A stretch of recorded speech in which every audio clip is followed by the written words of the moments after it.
What's going on, party people? Oh, let me get that off my face really quick. Bam. How's everyone doing? So we got a ton of people already in the chat. What's going on, everybody? The name of the game today is Keeping It Retro. We're going to talk all things retro firearms, and more importantly, all things lethal weapons. What the match is, what guns are allowed, how the divisions work, maybe how you can fully prepare. And for those of you that are watching live, we have some sneak peeks of the stages that you guys will actually see first. You'll actually see not mine. My name's Tommy Versetti, but you'll see Clay's hand-drawn stage descriptions. So you'll get a little tiny taste of what you can expect at Lethal Weapons. Before we get into that, I'll be drinking screwdrivers on this live stream. I'm coming out of Miami Beach, Florida. So let me know what you're drinking, where you're hailing from in the comments section. While you're letting me know, let me go ahead and bring up my partner here, Danny Glover. What up? How's it going, everybody? Man, I can just see so much activity in the comments. The hype is very real for Lethal Weapons. We are 30-something days out. Really about a month out. I hope everybody's really excited because we should start planning it soon. Yeah. We should start doing the hard work. Oh, hey, it's the CTSV guy. Thank you, sir. Well, I see a lot of familiars in the comments, so I think we should tip our hat to the people who've been in our wolf pack for a very long time, but also want to acknowledge if I guess now's a good opportunity. If you have already competed in Lethal Weapons and you're competing again for your second year, let us know in the comments. If you are competing at Lethal Weapons for your first time, let us know in the comments. I want to see how many veterans we've got in the chat and how many noobs we've got.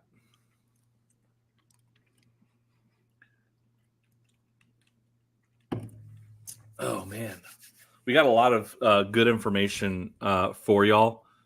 We're starting to get a lot of emails from people who are wanting updates, and we've been wanting to do this for a while, but we're a pretty big team here, so it requires that we all kind of get on the same page about communication so that we're not having to have a bunch of redundancies and stuff like that. So thank y'all for your patience. Everything that we're going to go through today is current and should be useful whether you've already bought your ticket or not bought your ticket.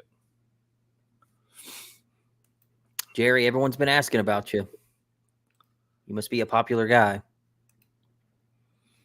So, Tony, I guess in so many words, I'm sure there's people here in the chat that might not know what Lethal Weapons is. In so many words, briefly, what exactly is Lethal Weapons? It's a place to bring some old school gangster-ass guns and have fun shooting them in a competition. Oh, I see we have one of our sponsors in the chat. And that actually leads me into one thing I wanted to cover really quick. So Lethal Weapons has what we call stage sponsors. So out of all the stages at this match, of which there are 16, several of them are sponsored by companies, vendors, what have you. Hub City being one of them. And if you stick around, Mr. Hub City, I'll actually show everyone your stage. We actually have it drawn out. We can actually show everyone your stage. But a little hint before we tell you, this was his idea, actually, to have a Sasquatch hunt during the match. Totally his idea, so I can't take credit for it, but I think we made it happen, and it should be pretty cool. So you will come out to Lethal Weapons and shoot almost like it's in some stages you might feel like you're in the 80s. Some stages it'll feel like you're in your favorite action movie. Some stages you might be seeking out mythical creatures from retro days past like Sasquatches and everything in between. So I do want to thank a lot of the sponsors that help make this happen, put some cool prizes on the table, and they really do help us come up with some cool ideas for a lot of these stages that they end up supporting. Hey, I want to share something with everybody kind of right out of the gate, a very proud moment. Clay and I had a very cool phone call yesterday with a very cool person by the name of Nick. Maybe he's watching this live stream, or maybe he watches this later on. But Nick is the top guy, the owner of the Tactical Games, and their home office is here in Texas, and we have a lot of mutuals that we work with, and it was time for us to connect and make an introduction, and we were able to share a lot of stories of things that we've all learned over the past couple of years.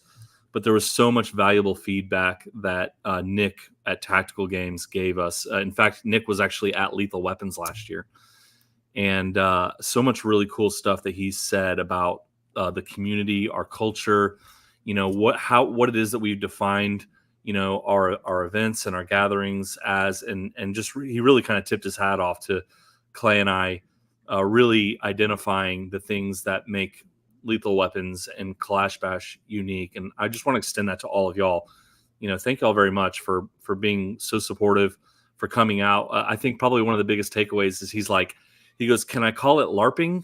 He's like, there was people that were I hope I'm in not hurting your costume feelings by calling it LARPing.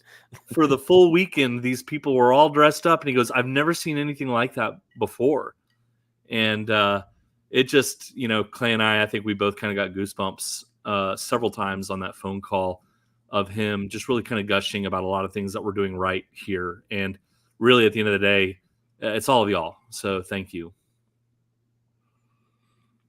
Yeah, anytime we have YouTube celebrities, big vendors, people that are coming to our events for the first time, the one thing they all talk about when they leave are the people that they see at Kalash Bash.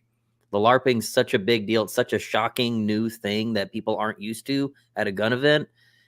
You guys have definitely made Lethal Weapons and KB special, and that's probably one of the biggest reasons is the LARPing. That just doesn't happen at a lot of gun events, and it is so normal at this event. You're abnormal if you don't do it, frankly. Right. Davernoff in the chat. Hey, dude.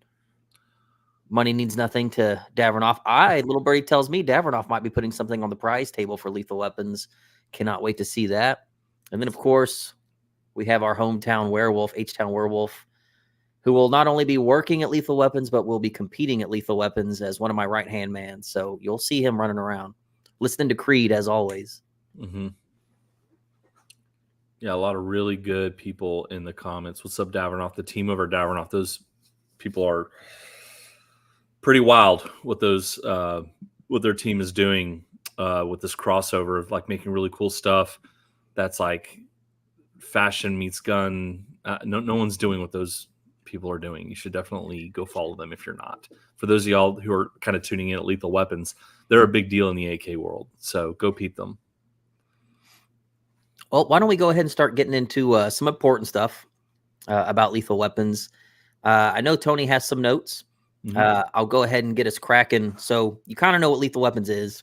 It is a competition only allowing retro firearms in. So a lot of the modern stuff can't shoot this one. And we actually, on our website, if you go to lethalweaponstx.com, I'm sure our moderator in the chat will be dropping that link periodically while we're live. There's a really good detailed list on the firearms that are allowed. So if you're on the fence about even going, maybe you don't know if you have a gun that fits into that box, there's a ton of them to choose from.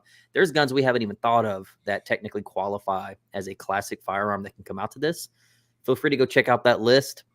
Once you select a firearm on that list, there's a couple different ways to shoot this match. We actually have two matches going on. We have a subgun match, which is all PCCs, and a rifle match, which is everything from the smallest caliber being .223 all the way up to full rifle calibers, 308, 54R, 30-06, and beyond.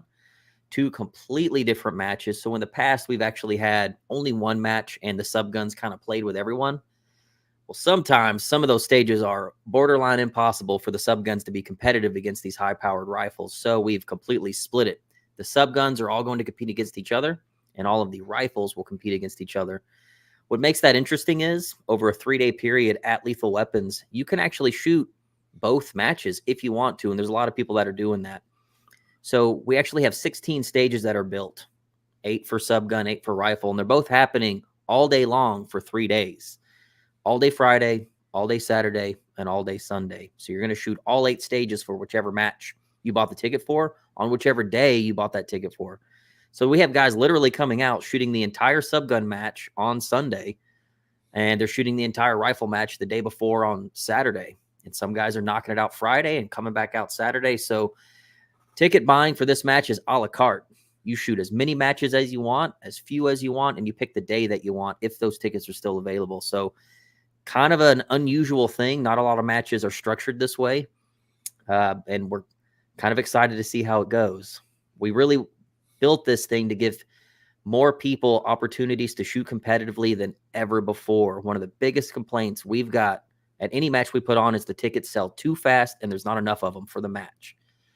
We have 600 tickets across 2 matches for 3 days. We ain't running out. So we wanted this year to really be a year for the shooters so that every single person had an opportunity to shoot one of the competitions on one of the days or on multiple days for those trigger pullers that really want to host some ammo. So, yeah, man. Yeah, let me jump in on this real quick. I want to add just a little bit of a background about why Clay and I, why lethal weapons even came into play in the first place. And this was something that was actually talked about on our call with Tactical Games as well, is, you know, if we had to have some core values or some things that from the onset we're hoping to accomplish with Kalash Bash or with lethal weapons, it's to bring people into the shooting sport that are looking for an easy way and a fun way to get in. And so we don't, the objective is never really to take ourselves too serious or to have a lot of ego or to have like, you know, you have to know someone to have fun. So for Clay and I, you know, we are only going to put on a match that we would want to shoot, or we're only going to do like an event or a festival that we would have fun. We're going to do it the way we want to. And so for a very long time, we were like, you know, wouldn't it be cool if we constructed a match where like you had to shoot a certain type of gun, you know, things that really kind of equal out the playing field, versus everyone running like Gucci'd out race guns. What if we made everybody run like their stripped down AKs or their stripped down ARs? And that way it motivates everyone really to come out with the intention of having fun. Or for someone who, you know, isn't really a competition shooter or never shot a competition before, is going to say, you know what, I can go out and have a really good time here. So I want to make sure that as we go kind of down our checklist of things to talk about today, that kind of stays consistent through our message, which is this is not a match where you need to get butthurt about your score. This is a match where you go and you have a really good time.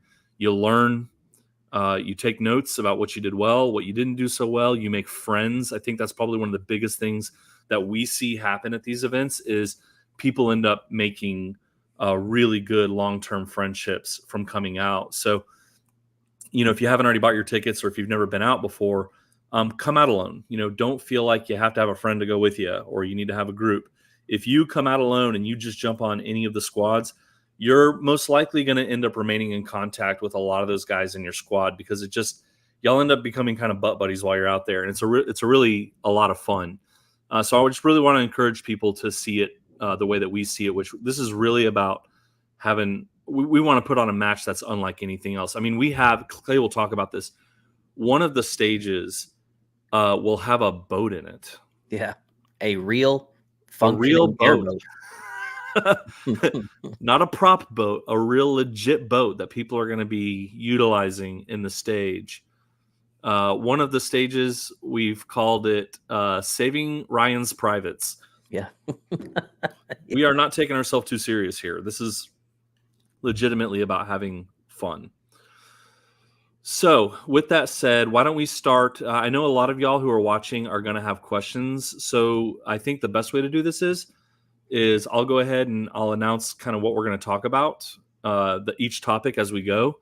And if you have a question about that topic, Rachel will flag it down in the comments, or Clay will flag it down in the comments. And that way we're not having to bounce back and forth through all these different things. So let's start by talking about registration and squatting. This is for those of y'all who've already bought your tickets and you've been waiting for emails from Practice Score.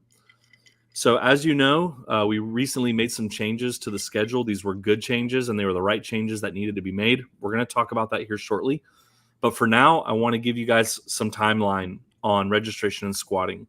So today is Saturday. Tomorrow at noon Central Standard Time, 12 o'clock, everyone who's purchased a ticket will receive an email from Practice Score inviting you to register for the match. If you want to go ahead and get a head start, make sure that you have an account with Practice Score. You can go to practicescore.com and you can create an account if you don't already have one. If you already have one, then you probably already know the routine. There will be an email that says, hey, everyone, it's time to register, okay? And you're going to go through that process. You're going to register. Now, in the registration, this is where you're going to identify what day you're shooting, what division you're shooting in. Clay's got some visuals here. Here in a moment, we're going to talk about divisions. But once you complete that registration, we got another week or two that are going to go by because we want to give everyone enough time to go through the registration process so that we can open up squatting for everyone all at one time. So just to clarify, squatting is not opening tomorrow. It's only the registration. You'll receive a link to your email. Whatever email you use to buy your tickets is the email that you're going to receive this email. From there, you click on the link. It'll take you to Practice Score. You complete your registration. Give us another week or two to let everyone go through the registration process. And from there, we will announce to social media before it happens, but we'll let everyone know that squatting is about to open. From there is where you select your shooting squad. So were there any questions about registration or squatting that we didn't cover? I have not seen any just yet. Sometimes the comments can be a little bit delayed. Sure. So let's see. So squatting starts at kickoff. Oh, there must be a football game tomorrow. I don't watch a lot of football, so I don't know. Yeah, it's not squatting that starts tomorrow. It's only registration. So it's not one of those things where when the email comes through, you got to like scramble. Just make sure you get it done by the end of the day. That will help us so that we don't have to keep following up with people and telling them to go register. Yeah, that's just how Practice Score works. It always makes you register first. Once all that's done, we can start getting everyone squatted up afterwards. Here's a good question here from Gabe Mando. So prior to us doing the schedule change, a lot of y'all bought what was described as a Saturday, Sunday ticket. Through the registration process, it's going to ask you if you're shooting Saturday or Sunday. In fact, actually, the way it's going to work is you're going to get an email tomorrow at noon, and there's going to be two links. There's going to be one for Saturday and one for Sunday, and you'll just select the day that you're planning to shoot and register on that day.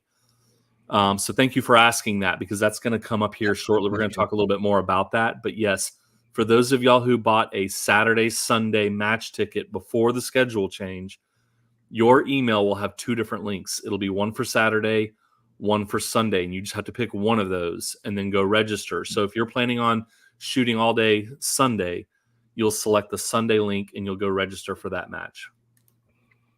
Steve D says, so you're saying I can't show up like a goddamn American and shoot some shit? That's what everyone's doing. We do have spectating passes available too if you want to come out and watch and hang out with everybody.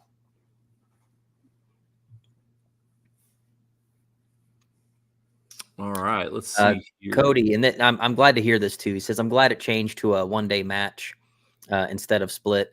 And that was actually a decision totally made from you guys, from feedback. Because we're kind of changing the format. This is we're kind of in uncharted waters here. And if you guys know Tony and I and Mike and Landon, how we do things, we don't really like doing shooting matches and events like anyone else is doing them. So we're really trying to think outside the box here. And, when we originally planned Lethal Weapons, we planned, a split day shooting deal. And it got a little confusing, and we just wanted to get all the confusion out of it and make every day a full 8-stage competition. That way, if you are shooting 2 matches both days, you're jam-packed. You honestly won't have any downtime. There's no time for anyone where there won't be something going on with this format. We're just trying to respect your time and not make you wait all freaking weekend to come out to an award ceremony or anything like that. Like, you come out, you shoot your match, and you're done. You don't have to stay with us all weekend. Those of you that are traveling a long distance. Yeah, I think it was just more respectful of everyone's time. Once we realized, there's going to be people who are driving all the way out. They're going to shoot 4 stages and then really just kind of hang out with nothing to do, or go home and have to drive all the way back just to shoot 4 stages. Under and this format that we moved to is how we're going to proceed moving forward.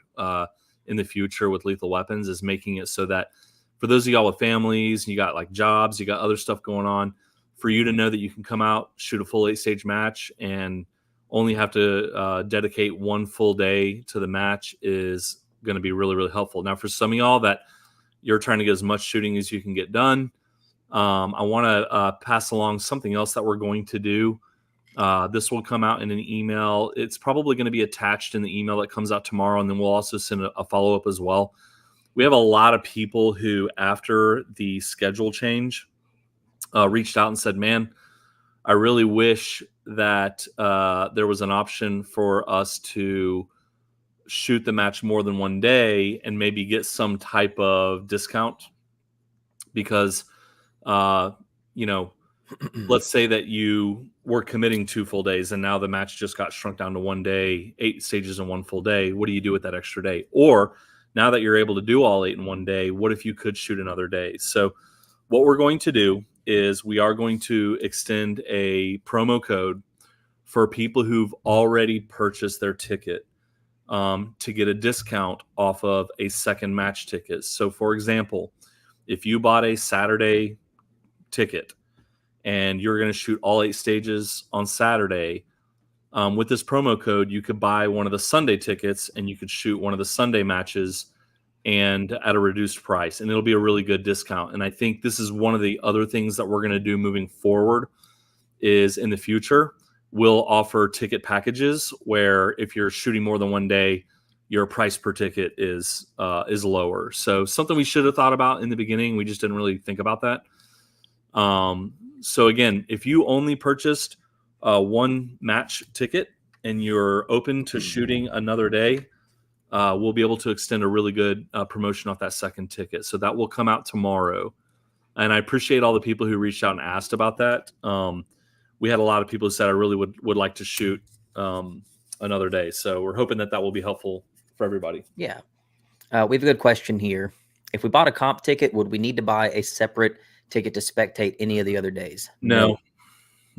You buy a match ticket for any day.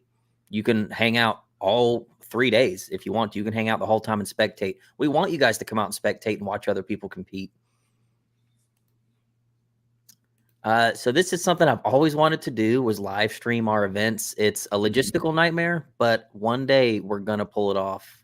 I see Cletus McFarland doing that with his burnout competitions and his circle track racing. And I've always thought, man, I would love for people to be able to watch Lethal Weapons and KB live. How about this? If there's somebody in the comments or someone who's watching this has the ability or is willing to help coordinate doing an IRL live stream at Kalash Bash in the spring, I think what we need is someone who's willing to walk around a live stream and just like be that person, like the backpack and the whole freaking thing, the cameras. If we can find someone who's willing to do that, I think we could pull it off. Let's see. Was there a hard date on squatting? So that will come after Reg. Shouldn't be too far after Reg.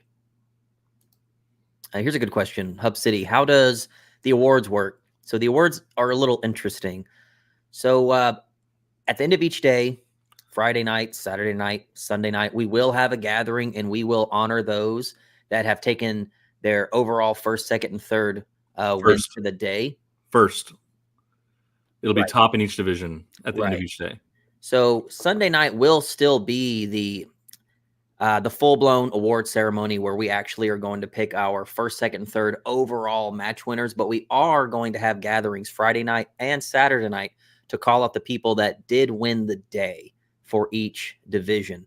And the reason that we are doing that is same reason Tony talked about earlier, being respectful of people's time. If a guy comes out or girl comes out and shoots Friday, they shoot their match. If they just can't stay until Sunday, we will at least have a gathering that night to call out the people that are currently leading the pack each day.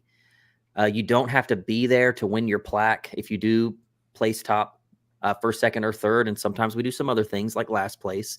You don't have to, if you earn that, you don't have to be there Sunday to claim your plaque. You don't have to, but we definitely urge everyone to hang out after the match concludes. Every night we'll be hanging out behind the clubhouse, probably around a campfire, just smoking stogies.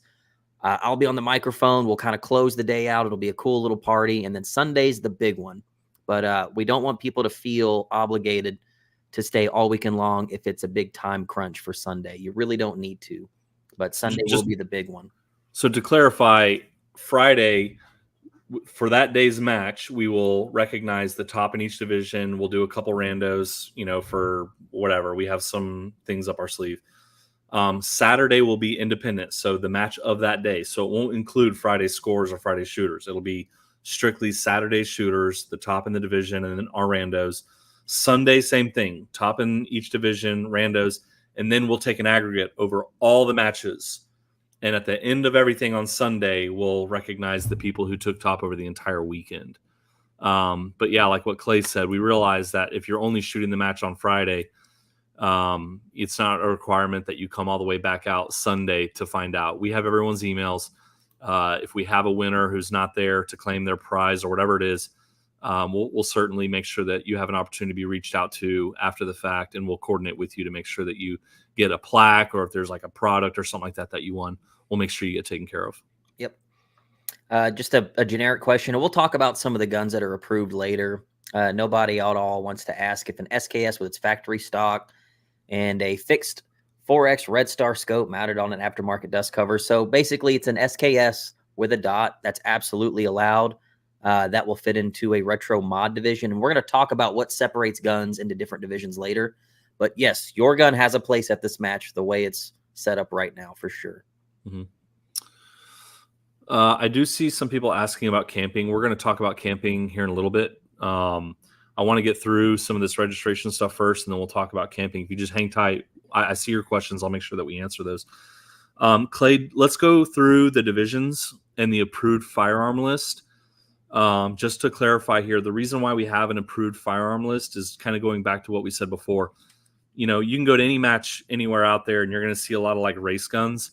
Our objective here is we want this to be a fun match, and so we're focusing on the guns of like 80s, 90s action movies. So this is a great opportunity for you either to add something into your collection or dust off that old Polytech Legend or Bushmaster dissipator in the back of your safe, throw a carry handle on, and get your ass out to Lethal Weapons. So there are several divisions that you're going to choose from. So when the email comes out tomorrow inviting you to register, it's going to ask you to select your division. So if you're shooting the retro rifle, you're going to select the appropriate day that you're shooting, and then it's going to ask you for division. You'll notice that there are 2 light divisions, 2 heavy divisions, and 2 battle divisions, depending on whether or not you're running your iron sights or if you're competing in open, meaning you're running an optic.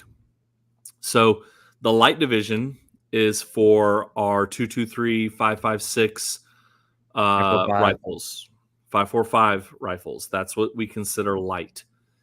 Heavy is going to basically be the AKs. 7.62 by 39 is your heavy divisions. Anything above that, 308 and above, is going to be battle. Yep. Pretty straightforward. Yep. Okay, so if you're shooting a carry handle AR-15, you're going to be shooting in the light irons division.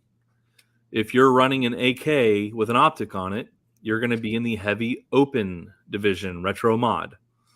If you're shooting in FAL iron sights, you're going to be in battle irons in the retro division. It's very straightforward.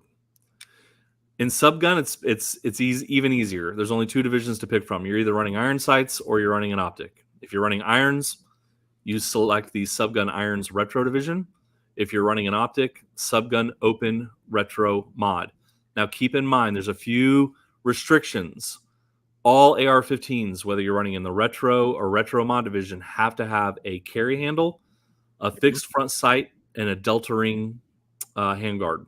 So I've got some examples I can put up on the screen here now that we're talking about what will actually deviate you to different divisions. So we focus on the rifle light division. These are all your 5.56s, your 5.45s. For example, M16A1, this would qualify you for the retro light division and irons. AR-15s are really the only rifle that we have to have some extra rules here because, gamer's going to game. So specifically to the ARs, and if you actually take a look at our FAQ on our website and the approved gun list, you'll see this all laid out black and white. AR-15s, it does not matter if you are shooting the iron sight division or in the open retro mod division. It has to have a few key components. Number one, it has to have a carry handle rear iron sight. A1, A2, bolt-on, doesn't matter. It has to have a carry handle. Even if you're mounting optics, the optic has to be on that carry handle. The AR, no matter what division, it has to have a fixed front sight post, and it has to have a delta ring. The delta ring is the little ring there that holds your handguard on. There's a lot of aftermarket rails that work with delta rings, but no matter the case, this rifle would be approved for the iron sight division and light. This rifle would be approved for the light open division, the retro mod. Notice it's all decked out, all crazy, but it has a carry handle, it has a delta ring, and it has a fixed front sight post. Those are the only three components that you have to still run an AR-15 in the mod or the open division. Everything else does not matter, but you have to have those three key components. And the reason we did that, obviously, AR-15s dominate matches everywhere they go. So even in our open division, we're trying to keep the theme of the match alive. We're trying to keep those carry handles on, keep the front sight post, and keep some sort of handguard on, held on by a delta ring.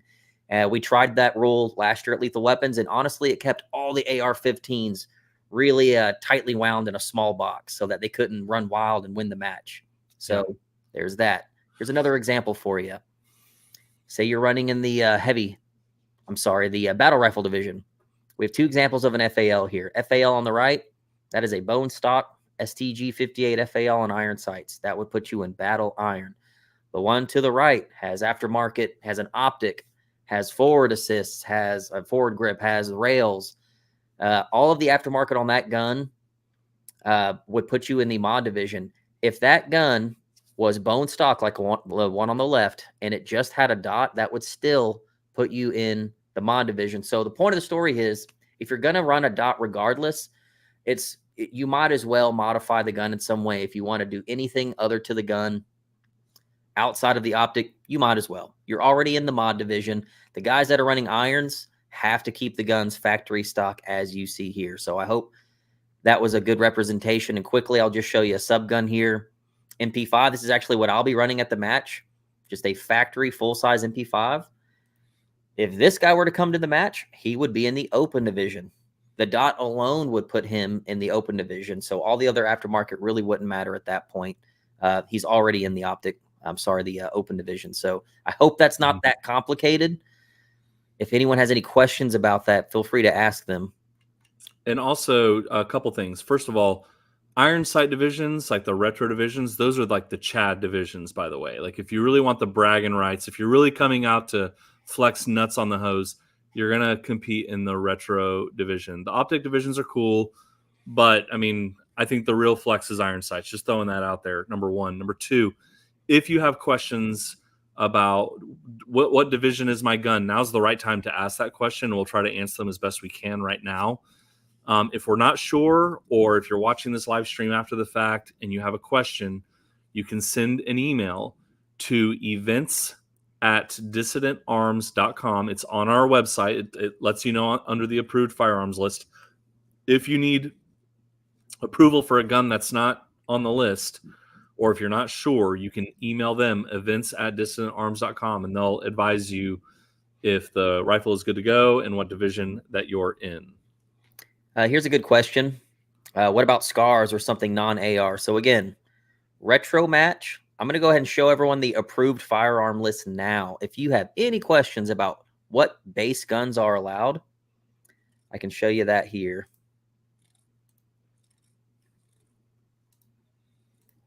So if you go to lethalweaponstx.com, you'll find the approved list. Everything we could possibly think of on this list that is allowed. The majority of these guns are all pre-1986 retro guns. There are very few, I'm talking very few, like maybe the G36 that would have been made in the 90s. But there are absolutely no modern firearms allowed at this match.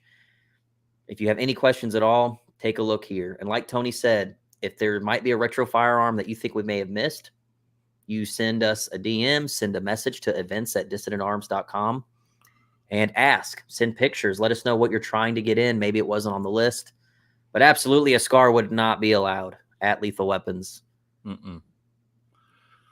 If it's an AR-15, someone's asking about the C7. If it's an AR-15 clone, it needs to have a carry handle. If it's got a carry handle, you're good to go. If it's got an optic on it, you're in retro mod. If it's iron sights, fixed front sight, and a delta ring, not get bogged down. AR. Right. So I'm gonna throw some shade at you AR guys a little bit. I remember last year and even this year when the majority of guys that are calling in and DMing and emailing asking, is my gun okay? It's like the 1,000 variations of carry handle ARs. And we're like, does it have a carry handle? Does it have a front sight post? Do you have a delta ring?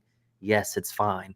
It doesn't matter if it's a Gordy carbine, a Colt Commando. If it has those 3 key components, you're going to shoot one of those 2 divisions. You're going to be in the iron sight division or you're going to be in open in light. If it has those 3 components, you're right. fine.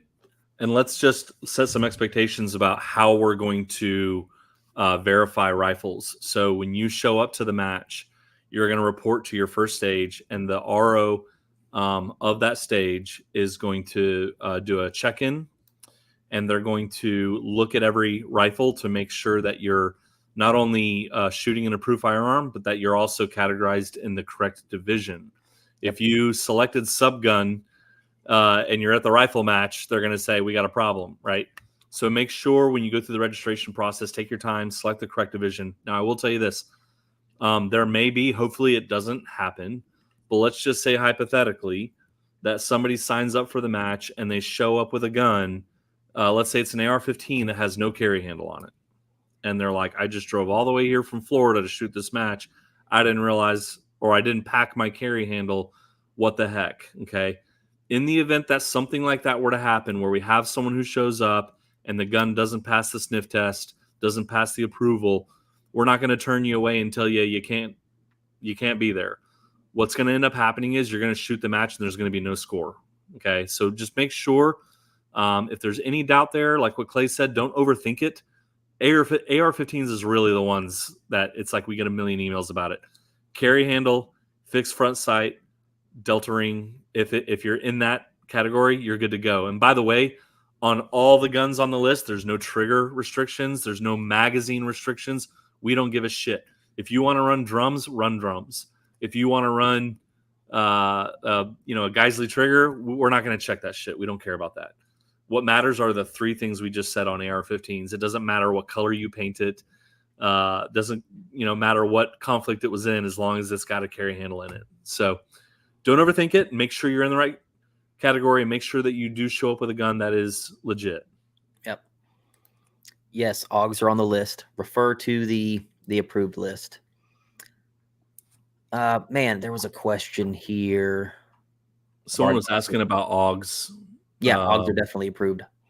So AUGs were a problem last year because last year we allowed no optics whatsoever. So AUGs that was the one, technically that is the epitome of a retro gun. It was really the only one that kind of threw a wrench into things.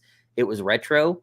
The A1s all had the fixed, what was it, 3 power scopes or whatever they were. And we couldn't let them in because they had optics.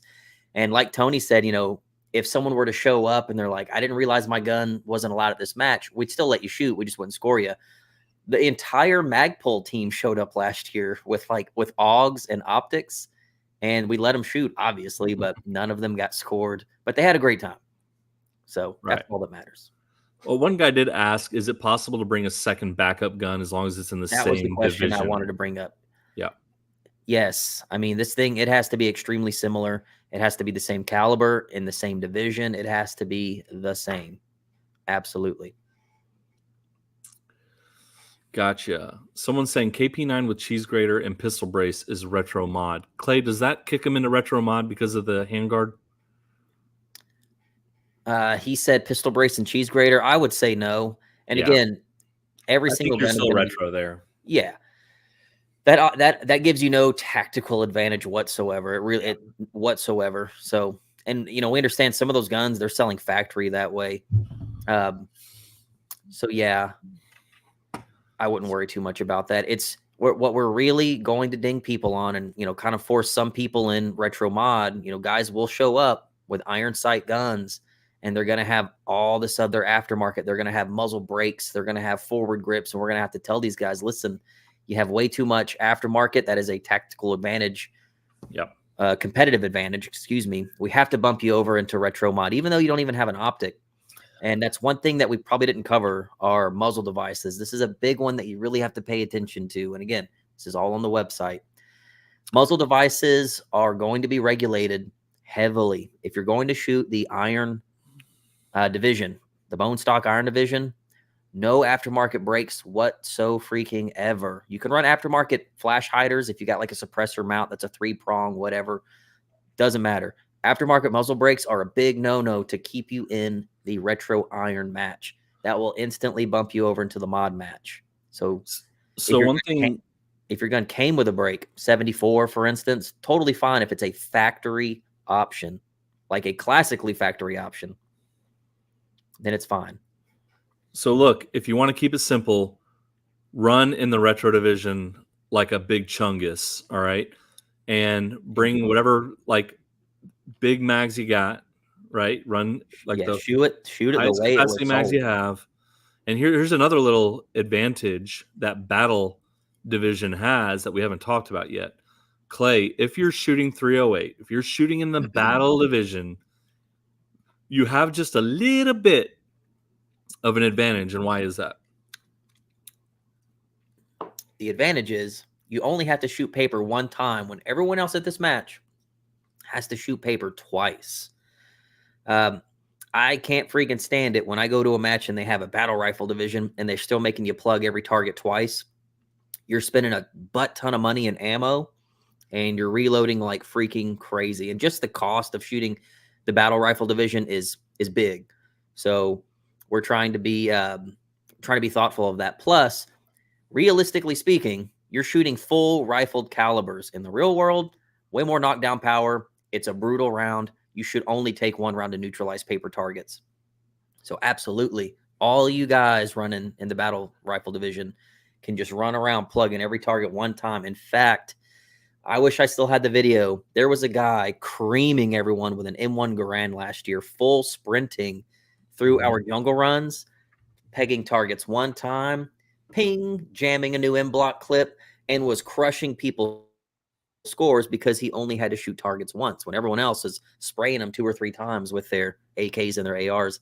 It was highly impressive. In fact, a 308 gun won the match overall at Lethal Weapons last year. An AR-10, a carry handle AR-10 beat everyone. So the battle rifle division is where it's at. I will absolutely be shooting an FAL in the battle rifle division. Yeah, I guess now's a good opportunity. Why don't, for those of y'all that are confident in what you're shooting, you don't have a question about whether or not your gun's good, I'd like to see in the comments, what's everyone shooting? I think if I'm shooting Lethal Weapons, I'm shooting it 2 days. One of the days, I'm running an MP5 for sure in the subgun match, and I would probably do an A3 collapsible stock because that's fucking G. And then I probably would shoot an AK, like a Crink or something like that, in the rifle match. If not a Crink, maybe an RPK, something dope in AK flavor. You know what? Fuck that. I would probably just shoot that at Clash Bash. If I'm going to do Lethal Weapons, I'm shooting a Para FAL. Fuck yeah, that's what I'm doing. Great minds think alike because I've already chosen my guns. I will be shooting the full-size MP5 Navy Contract Edition fixed stock triangle handguard on irons because I don't sit down when I pee. For the rifle match, I will be using an STG-58 FAL with the fixed stock and the roller coaster sight on irons, bone freaking stock, and I will be utilizing those bipods. You bet your balls. Oh, you know what? That makes me think a fucking Galil. An ARM Galil would probably be a very close second behind the Para FAL. I really love our Galils, dude. Those are a nice little flex. Yeah, the ARM's pretty toasty. Yeah. Pretty cool. I'm seeing some pretty solid flexes in the comment section. Gunday, you might need to send me an email about that TP9. TP9's old, though. The original one, isn't it? I think the new TP9 might be a little too new. I think if I had to like acknowledge some people in the comments, it's not something I would run, but I think this is bad as fuck, like awesome. The guys that are shooting SKSs. That's, I mean, Oh, dude, these are I'll be not one easy better. guns to shoot in a match. You know, like this Be one takes a better, dude. lot. This takes some cojones, you know, to There's like gonna be run dudes guns running like bolt guns at this match. There's gonna be dudes running around with Mausers and fucking Yeah. Mosin Nagants at this match, dude, with Bayos. Yeah, I think some of y'all are overthinking this match and trying to figure out how to game it. What y'all need to be doing is calling your pops and being like, "Dad, give me the fucking G3 for the weekend. I'm about to go flex on everybody in my freaking squad. I can guarantee you this: ain't nobody gonna care about your AR-15. That's my opinion. I don't think anyone's gonna care about that. What everyone's gonna be just fucking drooling over are these like, you know, Safe Queen HKs and, you know, just badass legacy guns. The gun that That's what stole this my match heart is for. last year, a guy ran a SIG 551, the 20-inch barrel with the integrated bipods with green Swiss furniture, and I was just like, woo! Like seeing that dude, Yeah. that was good. There was some dude. I remember before Lethal Weapons last year, I told myself, like, I think there's gonna be some cool shit that shows up to this. And I went and I was able to watch like maybe 2 squads shoot. One squad of 12 dudes, that the shit that was on a table, Daewoo's, M1 Garands, SKS's, carry handles, just the what else? Oh, Martine with his transferable Uzi, Yeah. all on one table. And I was like, this is one table. This is 12 guns on one table, and every table I went to was just the most eclectic. And that is honestly to me the most special thing about Lethal Weapons. You're going to see hundreds of guns that usually don't leave their safes much, all Right. being shot competitively. These guns are never, this many guns are never going to be in one place at one time, actually being shot and ran hard. This does not happen all the time. This is special. So that's my favorite part of it, is just seeing these guns that you never see, and they're getting the dog shit ran out of them. It's so cool. And let's just be honest, y'all. These things have a lifespan, you know, like we're going to do Clash Bash as long as we can do it, you know, but Clash Bash isn't going to be around forever, and neither is Lethal Weapons. And so, you know, we see a lot of people, like Clash Bash is one that we get a lot of phone calls about from people who aren't even here in Texas. And they're like, oh yeah, we know about Clash Bash, and it's on our bucket list. And it's like, guys, don't sleep on this. Like, we're going to do it as long as we can, but it's not going to be forever. And who knows who's going to pass the torch doing these retro matches. So like, this is the chance, right? Make it out there, have fun, make some lifelong friends. When we're all old, crusty guys, we'll be sitting around telling stories about that one cool match where, you know, we ran that one gun, right? So that's what this is about. Here's a great question from Cody. What's the longest range we could expect to shoot and round count? For the subgun match, obviously the range is not going to be that long. I would say subgun, if you're shooting a 70-yard target, God help you. But I would say 50 yards is going to be really pushing it for the subgun match. For the rifle match, I believe we have 1 to 2 stages with 200-yard shots. And this year, that's most likely going to be the longest shot. We won't actually be utilizing the 1,000-yard ranges this year. We're going to make you guys run and be heavily immersed into all of the props that we have designed this year. So trust me, when you guys see these stage designs and the props and the trenches that we're going to have dug, it's going to be sick. 200 yards, though. 200, I would say, is the absolute max. Yeah, that's about right. So I have a question. We have a lot of people watching right now, and the hype, I'm excited. I actually have the promo video queued up for Lethal Weapons this year that I don't think I've shared on YouTube. I have not shared this on Instagram. I've got it queued up if you guys kind of want to see a little taste of Lethal Weapons last year, and it'll kind of hype it for now. Do it. We paid thousands of dollars for that video. Yes, we did. We needed some ROI on this shit. Yeah. Everybody, everyone, shut the fuck up. Here we go.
Did you see the SIG? Oh my God. Yes. Yeah.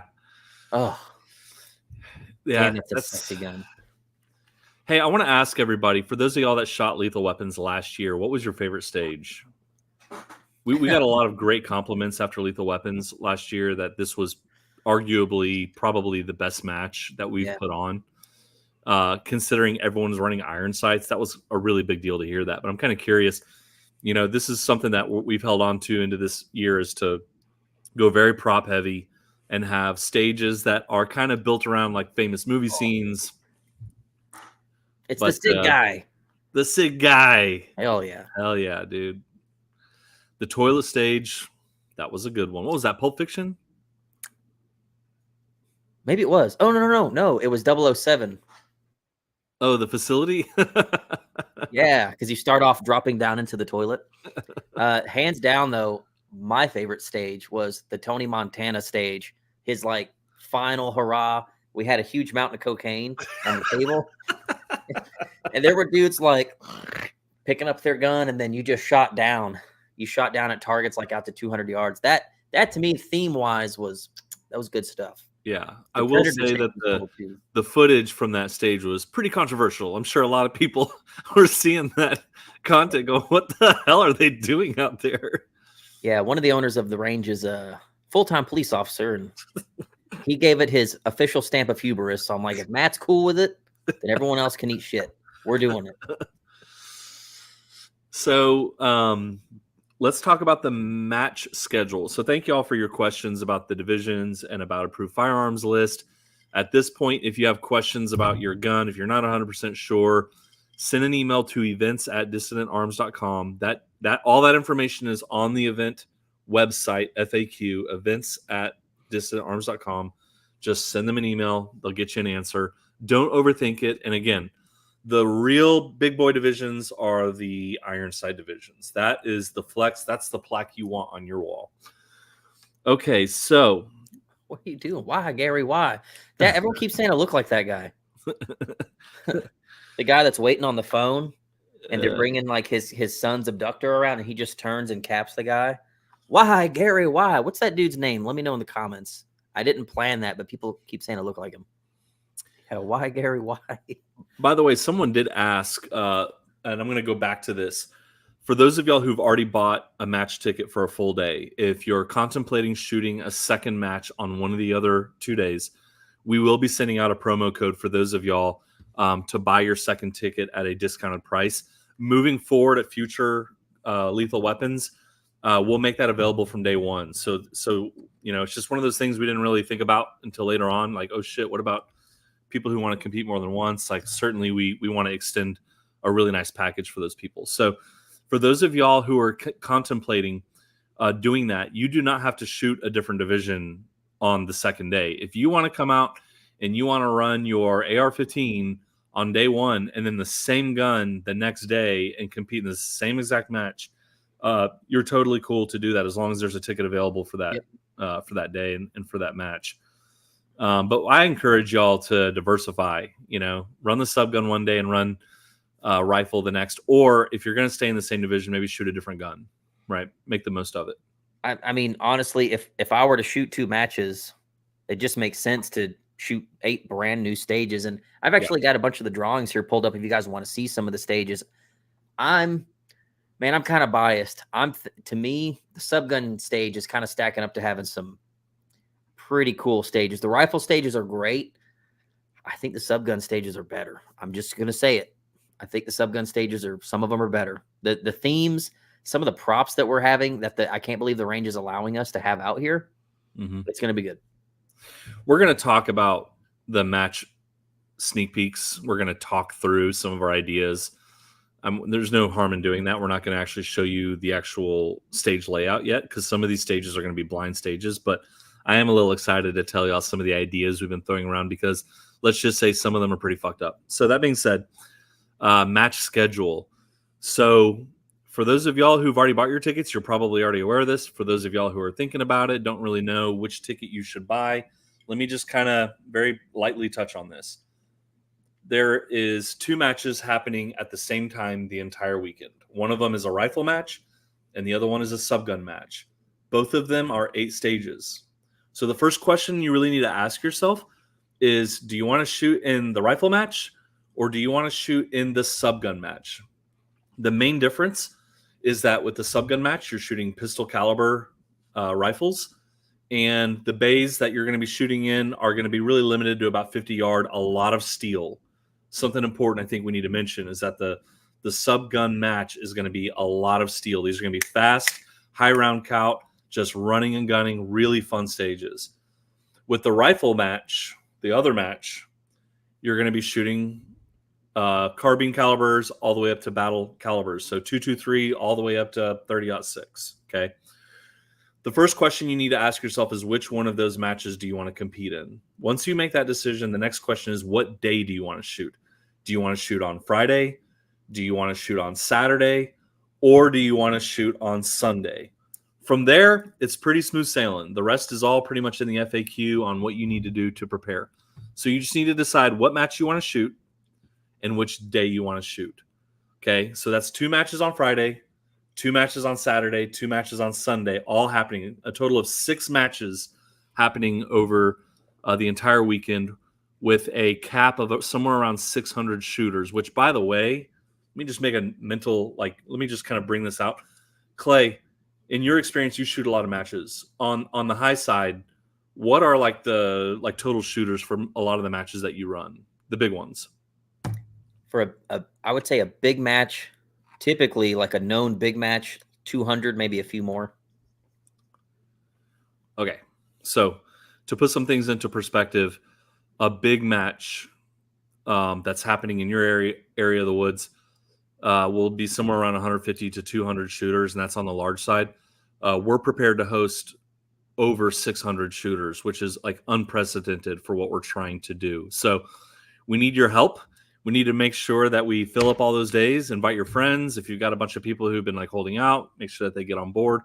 But that's the plan. The plan is really not only to put on a really cool themed match, but also to put on one of the largest matches in the country, if that hasn't been articulated yet. So that pretty much covers match schedule. All 8 stages are going to be shot that day. So if you choose Friday subgun, you're going to start at 8 in the morning and it ends about 5 p.m. So it's a full day commitment, all 8 stages. When we had our phone call yesterday with Nick at Tactical Games, he actually made a point to let us know that was the right decision to do that, because to force people to have to come back for 2 full days to shoot a match is really asking a lot. People's personal time with their families and stuff like that. Switching to a full day schedule was the right move. So we're really happy that we did that. And we hope that everyone that's coming out to the event feels the same way. Let's see here. I can tell you, someone's asking how many of each are still available. The Saturday rifle match is completely sold out. Right. I believe the Friday, Sunday rifle are getting close. Subgun, we still got a good handful. I think Saturday is probably the big one for both matches, but Friday, Sunday, subgun, we got quite a few. Friday, Sunday rifle, we're getting down to the last of them. Go ahead. More of a hoser match, or will it be more technical this year? Lethal Weapons Texas 1 was awesome with all the reactive targets. I would say it's a heavy mix. Mike and Lan at Dissident are really going to be trying to incorporate more moving targets, more actuated targets. As far as the technical part, there are some highly technical matches. You'll be required to remember colors. You'll be required to cut certain wires to not detonate bombs. You'll be required to carry things that look like drugs that may or may not be drugs the entirety of a match. It will be highly technical. Subgun match, there's a particular stage called the Minesweeper stage from the old computer game that is very technical. You'll have to watch your footing the entire time if you don't want to get blown up. So I would say this year is probably honestly the most technical that we've ever done. There is always going to be hoser stages. There's always going to be some long distance shots here and there. But for the most part, we're going so hard on themes that some of these themes are in the technical rules of the stage. You guys will see that when I show you some stage designs here. Yeah, let's give some acknowledgement to Mike and Land. Those guys, we've been really, really lucky to have them a part of our team since day one. Those guys, I can't tell y'all from our perspective, Clay and I are not professional event planners or festival planners. Like if you come out to Lethal Weapons and you have a good time, or you come out to Clash Bash and you have a good time, we're probably working like 20 times harder than the professionals do because we're trying to figure things out as we go. But we also have like incredible volunteers. We have a lot of people that help put this stuff together. But as far as the match goes, Clay and I really let those two guys run with it, and they do such a phenomenal job.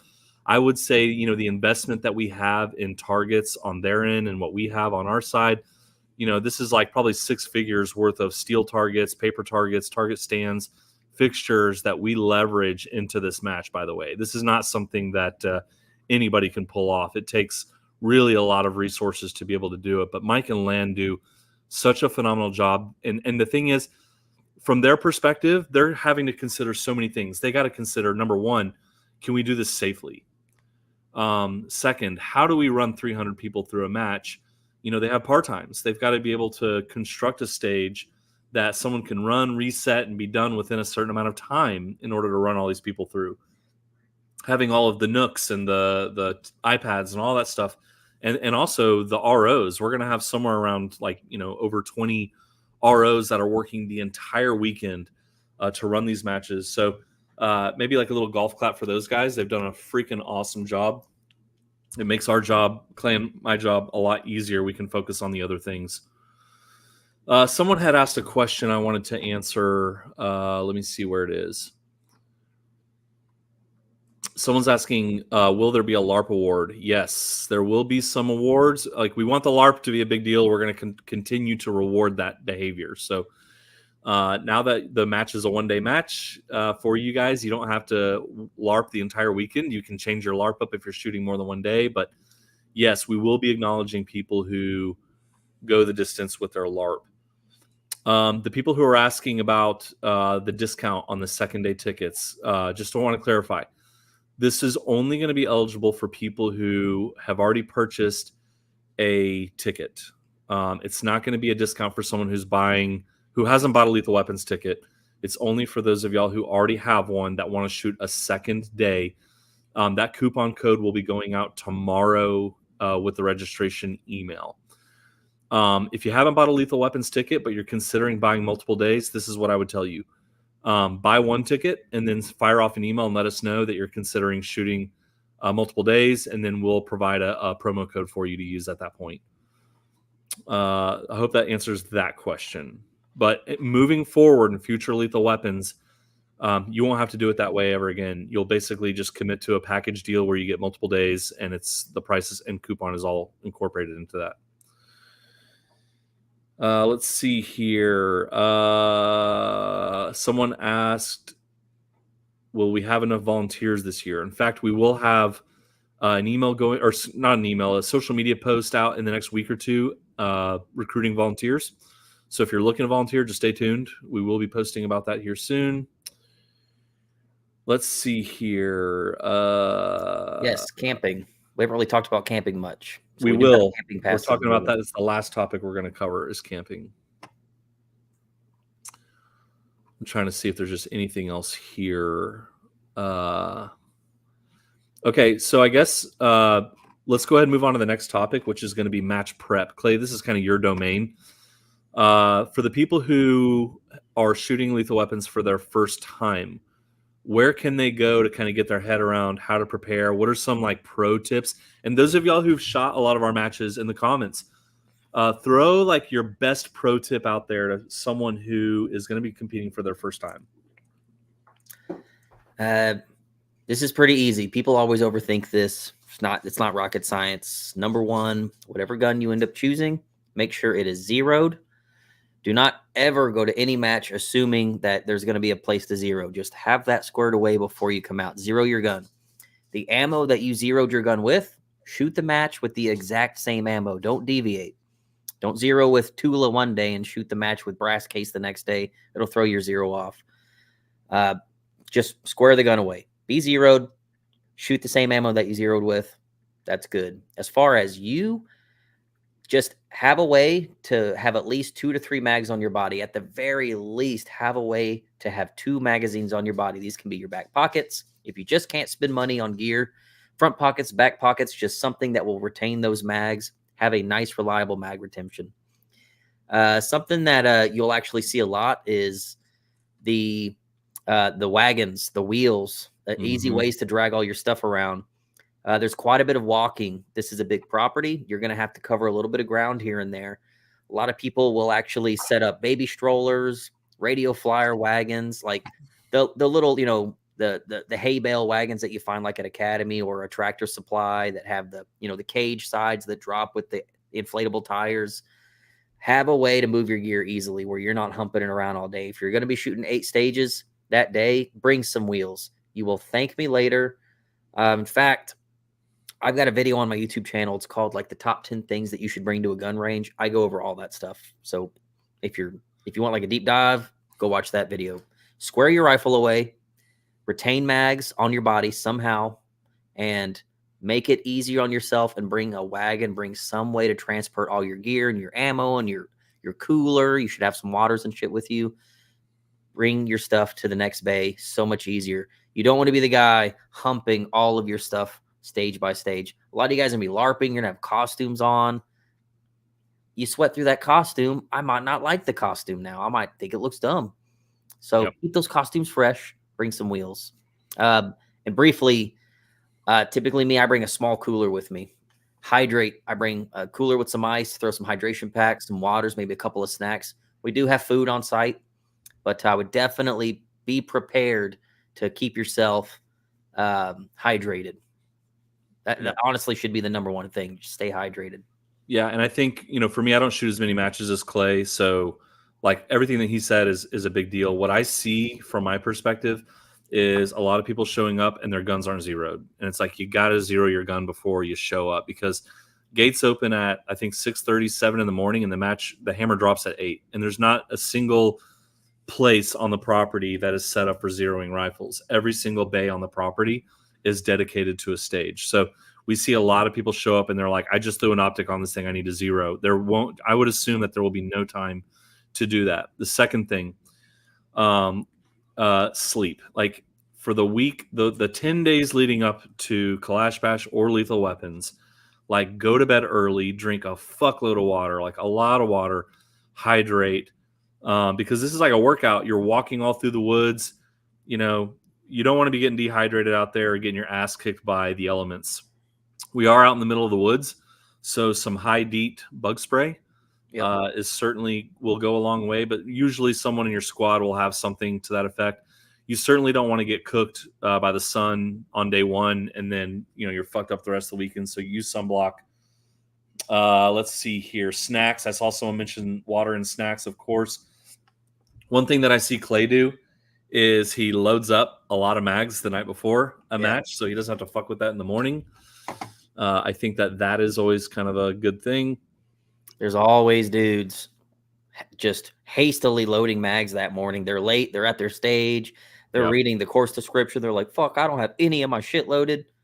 Take the night before at your hotel room, the campsite, before you drive out. Load. I mean, at least have half a dozen mags loaded, and bring mags. Don't bring it. Granted, I know some of these guns have rare and exotic mags, and you might only have a few. I get it. For the most part, bring as many mags as you think you're going to need, where you're not constantly jamming ammo into mags. Sometimes I'll bring a 50, the 50 cal ammo can with like that holds a dozen AK mags. I'll have a dozen mags fully loaded, ready to go. I don't load mags all day. I just grab the next one and shoot my next stage. And just one more thing I want to hit on this. I spoke about it earlier. There's always a lot of people who we see in the comment sections of our posts are like, man, if I could just find a friend to go with me, I'd go, right? F that. You don't have to show up with your homeboys or with your neighbors or whatever. If you come out alone, like the cool thing about this is you're going to be in a squad with about 12 other people. And a lot of these people, very rarely is everyone all familiar with each other, right?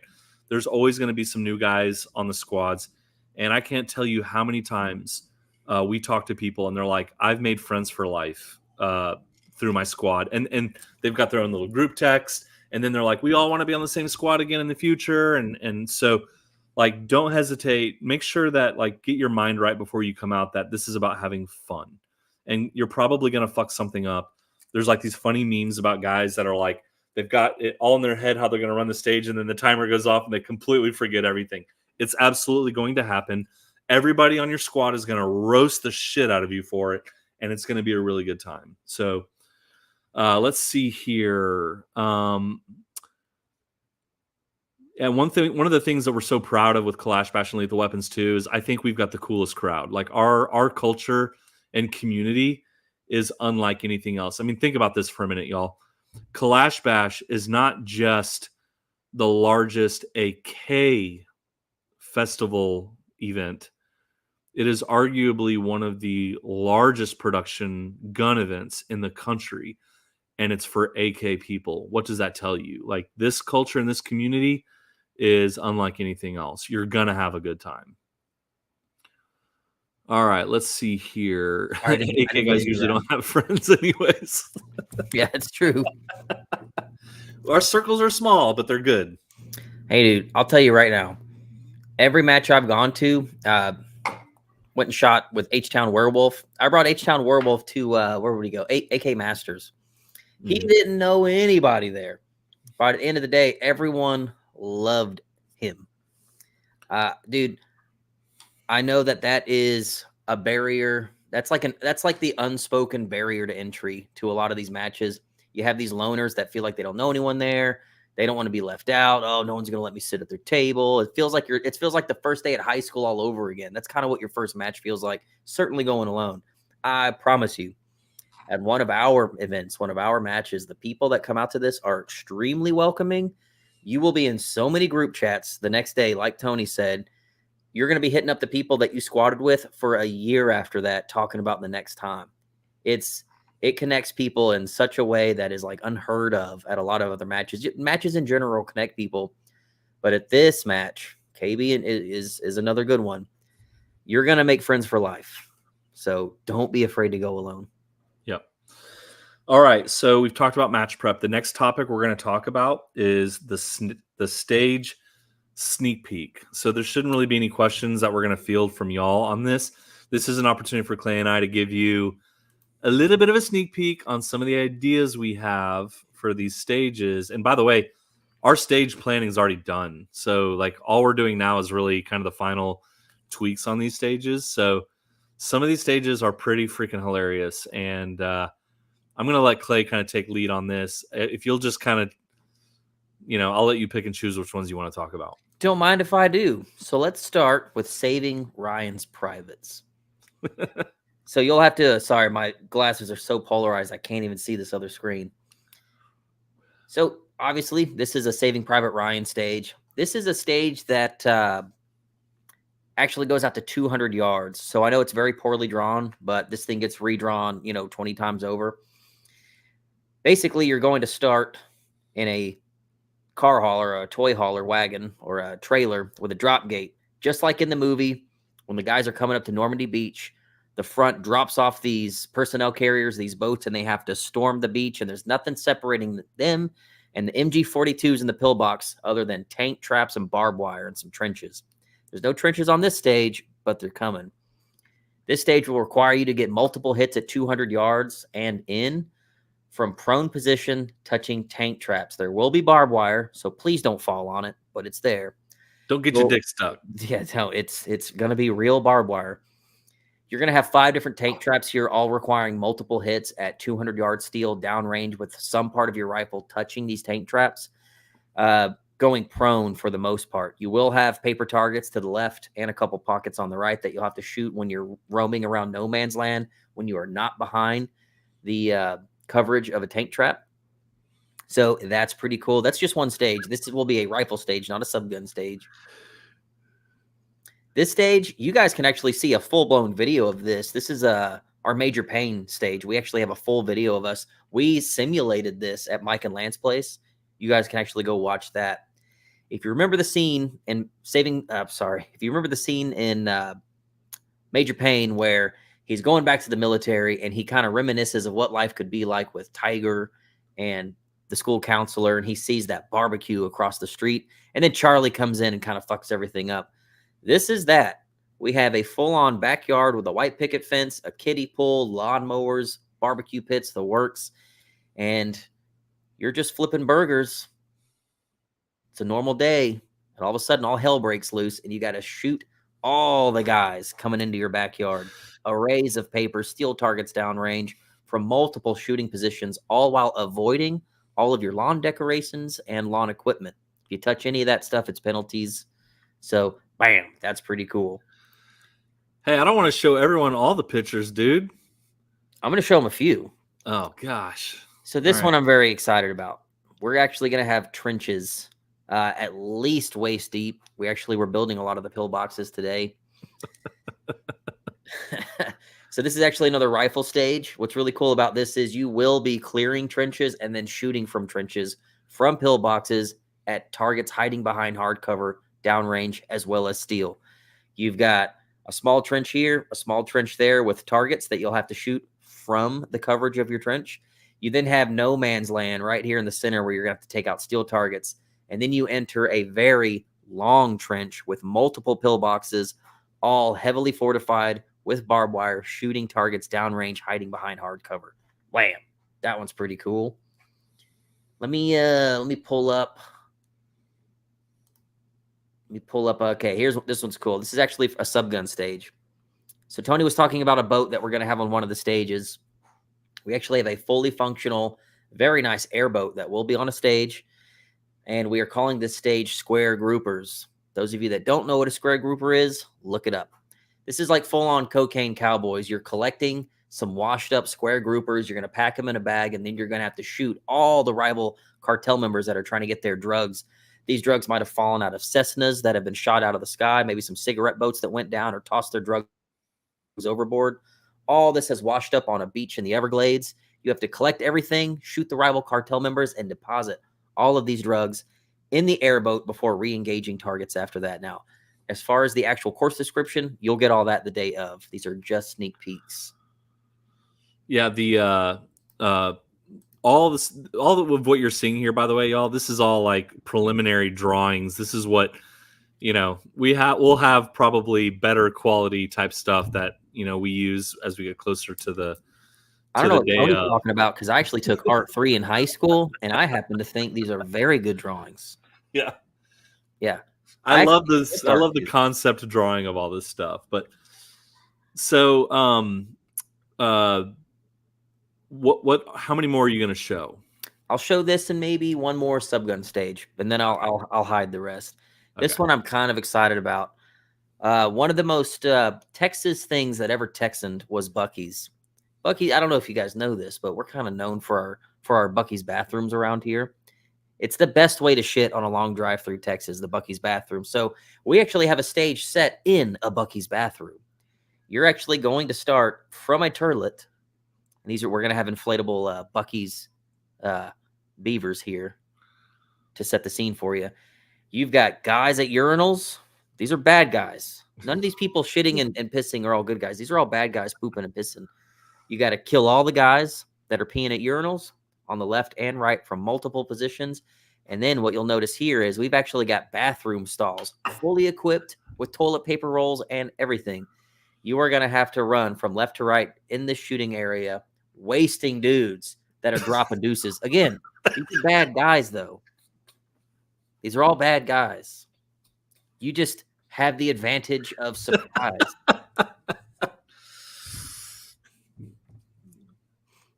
Yeah, that's a real toilet, too. You'll actually have a real toilet. Bonus if you drop a real shit in the toilet. Yeah. All right, let me find another one here. Okay, this is a PCC stage, and then no more sneak peeks after this. This is actually an idea that John at Gun NATO had. His favorite movie of all time is Falling Down with, who's that, Michael Douglas? In the movie,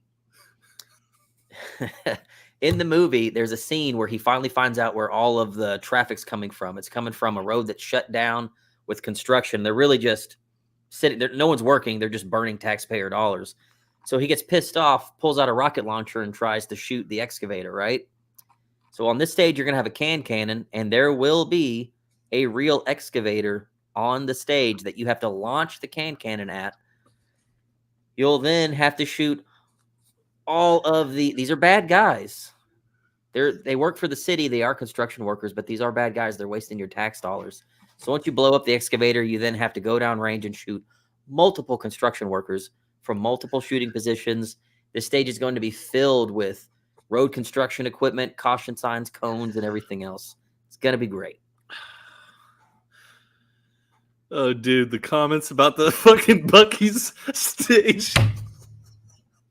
We should have one of the stalls with 2 targets in there. No, yeah, we talked about that today. We should.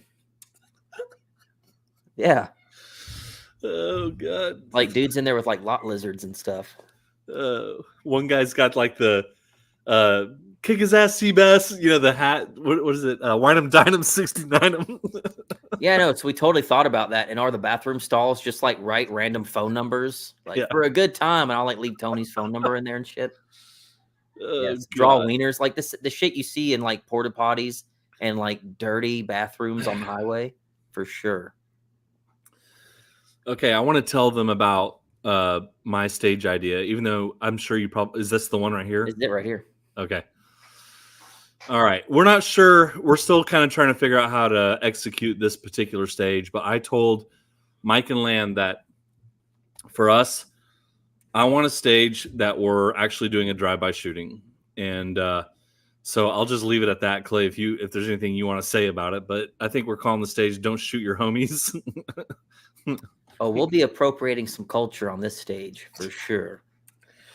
So listen, you know, on the streets, sometimes you don't have a choice. Sometimes you got to pick a side, okay? And on this stage, unfortunately, you got to pick a side. You got to pick red. You got to pick blue. I don't know what those colors mean, but you got to pick one. Now, the stage is full of red guys and blue guys.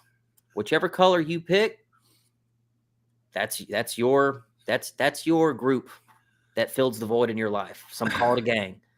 That's your gang. All the other colors, that's poor choice of words. All the other blue guys are now shootable targets. The color that you chose, those are your gang. Those are your buddies. Those are all no shoots, and they're all going to be mixed up. They're all going to be mixed up, blues and reds all over the place. You have to avoid your fellow members and shoot the ops, as the kids call them today. I think that's what Gen Z calls them, the ops. Right. You got to shoot the ops. You'll have multiple shooting positions to shoot all of the ops from whatever color hole that you drew. There'll be red holes and blue holes here, red holes and blue holes here with steel downrange. This is another one of those technical stages where whatever color you draw, you have to remember it the entire time, and you cannot shoot that color because those are now your friends. Those are your homies. All right? I'm going to get canceled for that one, I'm sure. Yeah. I think that's kind of like always from the onset. It's like, what stage can we have that when the video comes out of it, people are going to be scratching their head going, what were they doing? Oh, man. Yeah, shooting the ops. We've got, and this is just a taste, y'all. We didn't show y'all like the best stages. Like there's a stage that has an RV on it from Breaking Bad. Yeah. Let's see here. Where's my freaking art? Or where's my thing that we have 3 cowboy action stages. We have for the subgun match, we have 3 full-blown Western style cowboy action stages that are probably honestly going to be 3 of the most technical. We built a ton of props for them today, and the props look really freaking good. I love cowboy action, but obviously we're not shooting cowboy action guns. These will be cowboy action style with a Western twist. They're all going to be in like a Western setting, shooting retro guns. So it's going to be kind of cool. I don't think that's ever really been done much before. Yeah, so we've got a stage that is like a poker table scene from like Tombstone where you got caught. You get caught cheating and you got to blast your way out. It's pretty much what happens. Hub City, I can't show your stage because there's a portion of it that's a blind. That's what you wanted. You wanted a blind stage. You got a blind stage. I can't show the drawing. So are we doing the close shave? Is that another stage that we're sticking with on Subgun? We've got Tombstone, or it's the shootout. It's the OK Corral shootout. We have close shave. And what do we end up calling the stage where you get caught cheating and you just got to blast everybody? I forget the name of that. Texas Fold'em. Texas Fold'em. That's a good name. So we've got a stage called Square Grouper that he talked about with the boat. That's pretty cool. Yep. Let's see here on rifle. We've got Harry and the Henderson, which is Hub City Outdoor sponsored stage. Yep. We've got are we still doing the zombie stage? Yep. So, Saving Ryan's Privates, that's going to be a great one. Yep. Are we still doing the bomb one? Yes, probably. I've got the drawing, but I don't want to give it away just right now. But I mean, Okay. dude, I am so excited about the bomb stage. This is a very technical stage. You have to, I mean, some of you dum-dums got to remember shit on this one. You're going to have to cut some wires. It's going to be cool, dude. It's, I love the movie with Keanu Reeves, Speed, where there's like a bomb in the bus and he's got to like defuse the bomb under the bus and they can't let it go below 55 or the bus blows up. This is very similar to that. It's well, I don't know if any of you guys have ever seen it's The Hangover. I think it's part 2 or part 3 where they're breaking into that dude's house and Leslie Chow is like looking at the wires and the other guy's looking at the other wires and he's like, "All right, Leslie, cut the red wire at the same time as me." And he's like, "I don't have red." He's like, "What colors do you have?" "I got light gray, bright gray, medium gray." "Oh, I forgot to tell you, I'm colorblind." It's very similar to that. You have to remember the wire that you get at the very start of the stage, shoot an entire stage, collect bolt cutters, cut a wire, don't detonate the bomb, don't kill yourself, and finish the stage. Hey, I need everybody in the comments section to say hello to Paul. Just hi, Paul, in the comments. I want to tell you about Paul. Paul is the guy that his avatar or his name is Milsurp Rifles here in the chat. Yep. Paul was out at Kalash Bash doing tattoos at the Third Pin Threads booth. He's got a tattoo shop called Red Stag Tattoo. He's also the artist that we hired to help with all of our graphic design, not Clay's drawings, but all the other graphic design for Lethal Weapons. So Paul is like a real G. He's a freaking badass gun guy. The guy's got a collection that won't make you walk around with a boner for a week. Yep. But he is the fucking man. He is cool as shit. Based out of Austin, Texas. And he is like, we are very, very proud to have him as a part of the team. But this guy, we've worked with a lot of graphic artists over the years, and this has by far been such an amazing experience. We really love Paul. So the event t-shirts that everyone gets with their match ticket, he helped with the artwork on that. All the stuff you see on social media, on the website, all of that. And there's a really good chance you're probably going to see him again at Kalash Bash in the spring. You're going to see a lot more of him. So everybody, go give him a follow. Milsurp Rifles. Yeah, right here. I've got his name pulled up on the screen. There you go. Guy does tattoos. Like, he's going to be helping us with Third Pin with some of our artwork over there too. Like, super badass fucking guy. Hi, Paul. Okay. Will Gun NATO be there? Of course. He's sponsoring the Falling Down stage. Yep. He's actually providing the cannon and all the blanks. He wanted to give everyone an Uzi. That's way too many Uzis. So we toned it down and went with a cannon instead. We have 2 more topics that we need to talk about, and they'll be easy, quick ones. And then we'll probably open things up for one last round of questions. But the next topic that we need to talk about is vendor participation. So I want to make sure that we set realistic expectations with all the attendants on what vendor participation looks like. But also for those of y'all who have companies and you want to be a part of Lethal Weapons Texas, whether that's to come out and shoot the match have a ground game and come hang out with us, or if you want to sponsor one of our stages. This is a different format than Kalash Bash. There's not going to be like a giant vendor bazaar and a bunch of companies out there demoing rifles. Literally every single shooting bay on the property is being used for the match. So for that reason, if a vendor wants to come out, they have the option to sponsor a stage. So as you're shooting the match, there will be some stages where there's a bunch of flags and banners and shit from whatever sponsor is sponsoring that particular stage. For example, Hub City Outdoors is going to be sponsoring one of our stages. You're going to see a lot of their propaganda, some targets there. There may even be a vendor who chooses to throw up a tent and hang out at that stage and, hang out. So if you're a vendor, for the most part, we're down to like the last 30 days. But if you want to come out and be a part of Lethal Weapons, just shoot us an email and we'll get you set up. The majority of vendors that are sponsoring stages are actually going to be shooting the match with you guys, FYI. Yeah. Guys from Tactical Games will be shooting the match. Man, who else? I know Hub City will be shooting the match. There's going to be multiple vendors, because typically these vendors, when they do sponsor a stage, we throw in some tickets and they use them. And because the format is different, as Tony said, as far as every single stage, every single spot of this place is going to be dedicated to the match, the vendors are going to be intermingling with you guys actually in the match to represent their brand, which is super cool. And believe me, some of these vendors are actually pretty badass, and they're pretty good behind a gun. Yeah, and we've got a ton of vendors already onboarded. Some of them will be sponsoring remotely, and some of them will be there, like Clay said, shooting the match. So some of these vendors are coming out in large groups. Some of them are sending 1 or 2 shooters. But what's cool is if you're shooting the match, you may end up on a squad with some of these companies, and that's really what they want. They want to come out and kind of be a part of the movement. So appreciate the vendors. For those of y'all who are watching, thank y'all for stepping up and supporting us as always. It's a lot of vendors that are familiars, and we've also got some new vendors that are entering the equation as well. I think that pretty much answers any questions about vendor participation. The last topic is camping. So we talked about pro tips.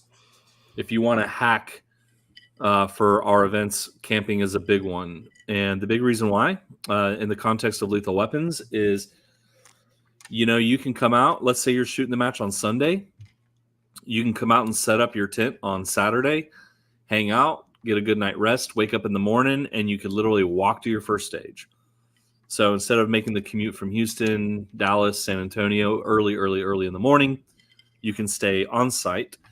If you buy a camping pass, it's good for the entire weekend. Even if you're only shooting one day, you can camp and hang out and do your thing. And for those of y'all who've been out to Clash Bash or Lethal Weapons in the past, you know that the campground just kind of does its own thing.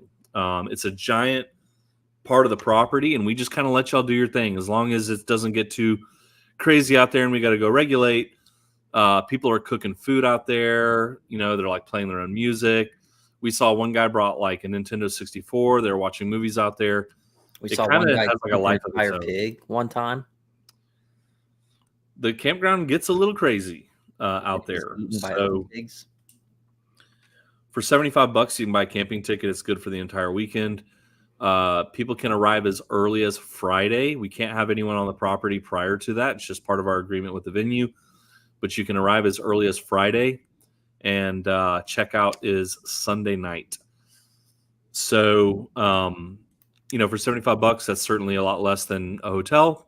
Plus, Clay and I always make sure that we have accommodations for the campers. So we will have a shower trailer and an AC controlled trailer with bathrooms for the people who are camping. That's only going to be available for those people. Yep. I'm not even allowed to use it. No puking or shitting and making a big mess. Take care of the trailers. The gate will close every night. I think it's 7 p.m. is when they're going to shut the gate. Jerry asked if ammo guy will be out there or an ammo dealer. We don't have an ammo dealer booked just yet. So guys, be fully prepared to have everything that you need when you come on site. Ammo wise, firearm wise, everything. Have your ammo. So some of you are flying in. Jerry brought up a good point.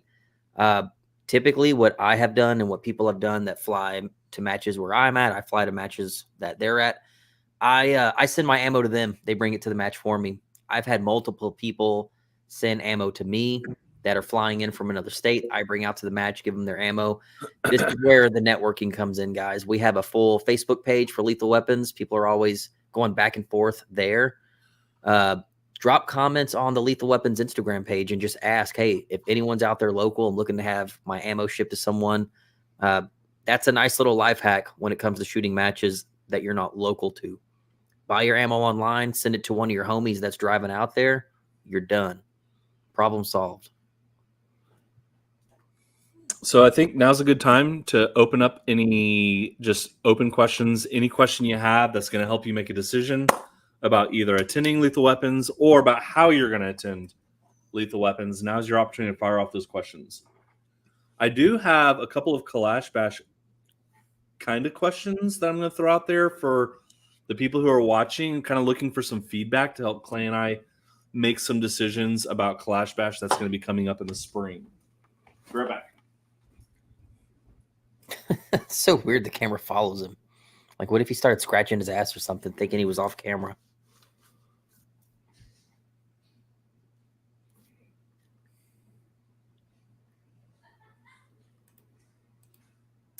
What email do we send for the second match ticket? Yeah, if you go to the website, lethalweaponstx.com, scroll to the very bottom, it has like a contact us email.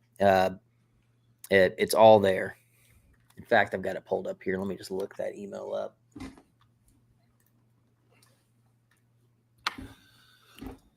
Hey, Tony, what was it? It was lethalweaponstexas@gmail.com for general questions. The question was, someone buys a match ticket, they want to reach out for the coupon code. What's the email to do that? So if you are, with my fucking camera, hang on. It followed you while you left the room and it never came back. Come back to me. Here we go. Okay. Okay. So if you already purchased a match ticket, the coupon code for reserving an additional ticket will be in tomorrow's email. Right. So this is for a guy, he's planning on buying a ticket now. Okay. So he wants to reach out about the discounted ticket later. Right. So the best thing to do is go ahead and buy your one ticket first, because we're going to flag it in our system that you're eligible. And then just send a follow-up email to lethalweaponstx@gmail.com. We're not going to continue to extend that offer to people who like buy their first ticket like in a week or two.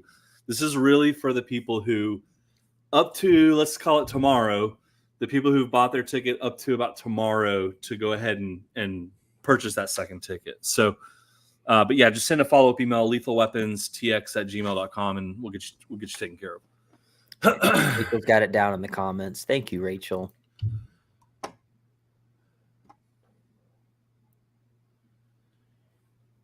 Oh yeah, this is my. No, they have not.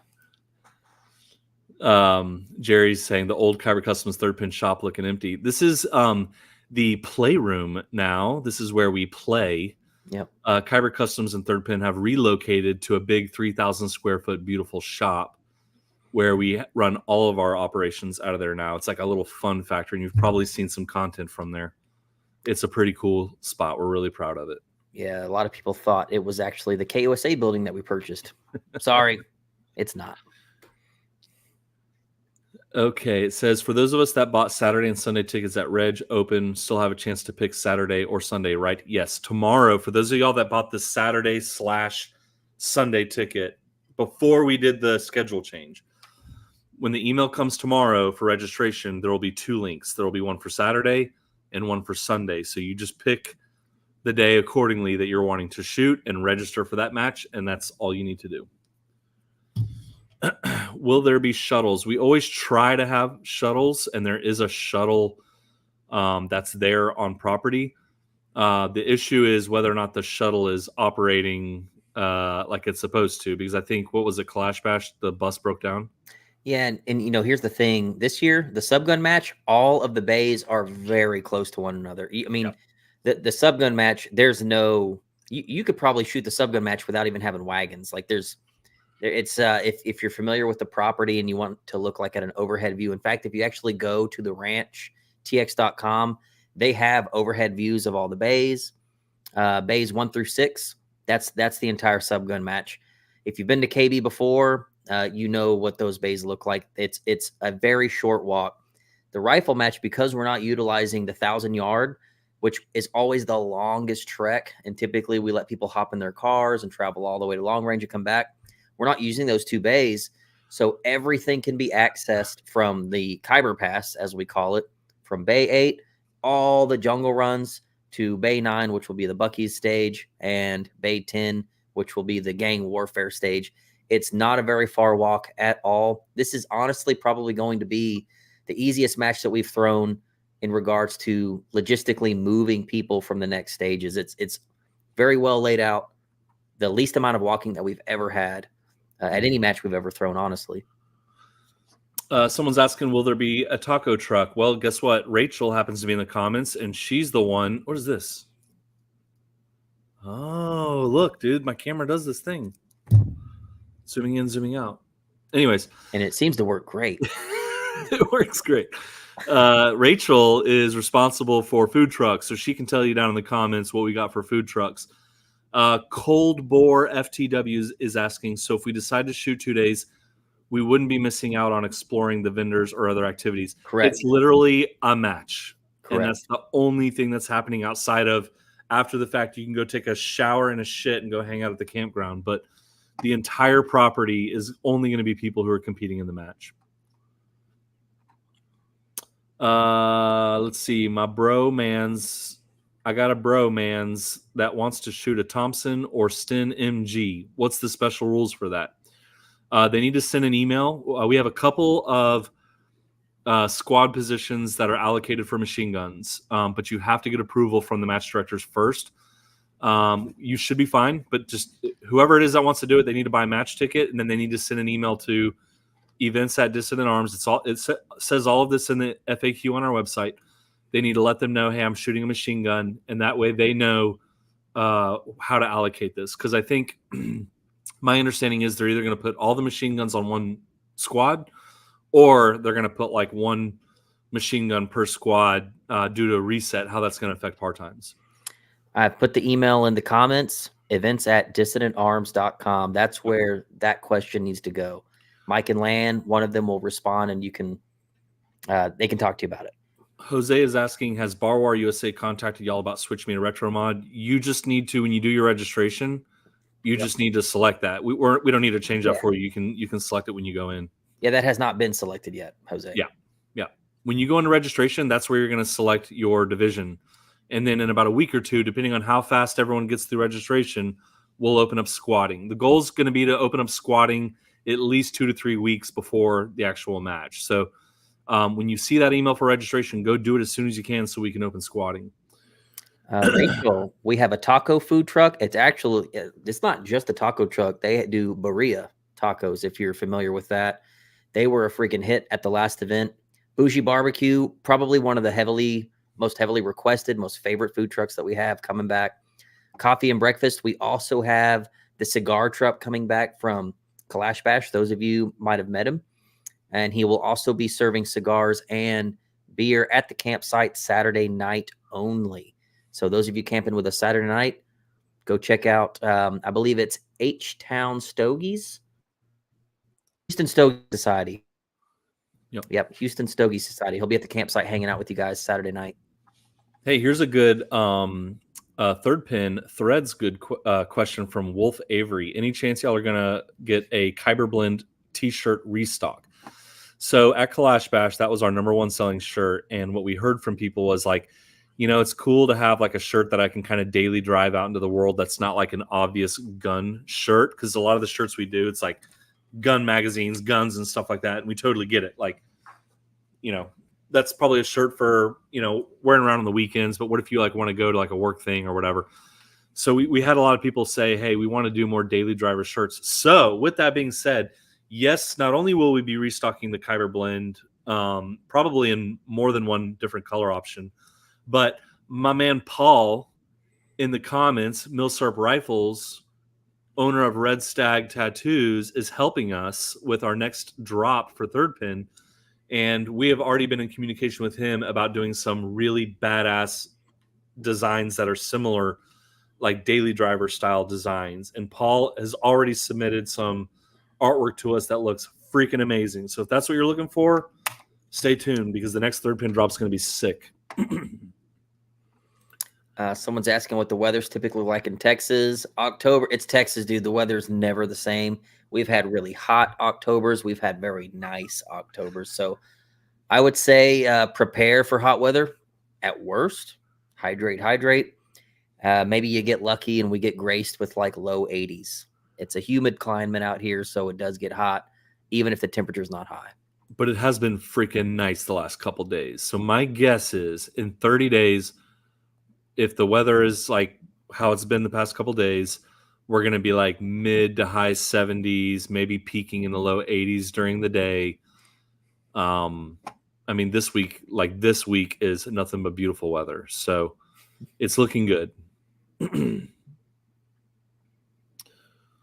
Let's see here.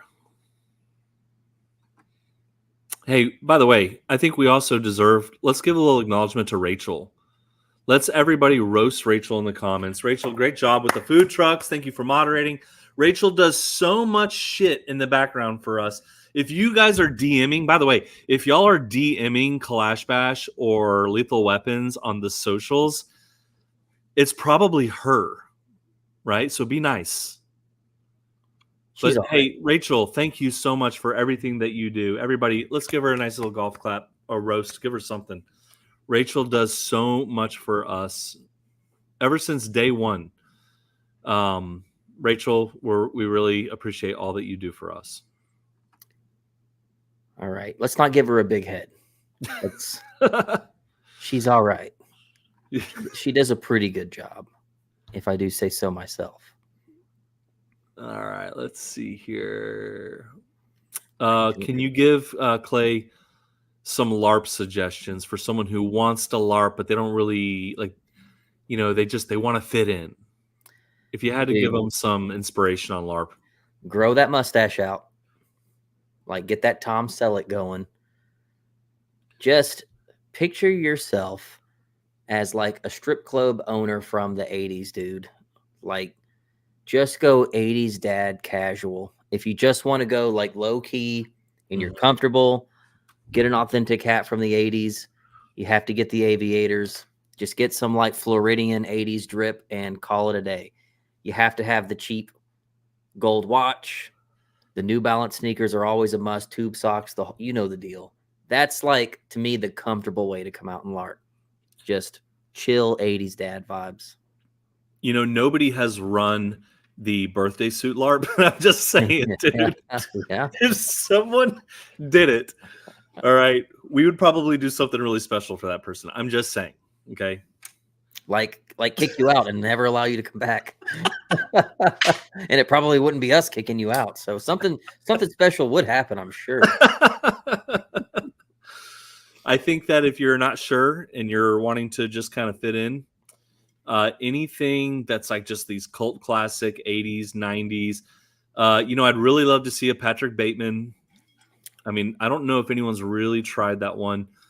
We had a lot of good fake ATF LARPs at Clash Bash. Of course, like anything that's relevant to Texas, like Space, Cowboy, dude, we really need to have some Wild Wild West Cowboys for sure. Ooh, how about like some south of the border cowboys?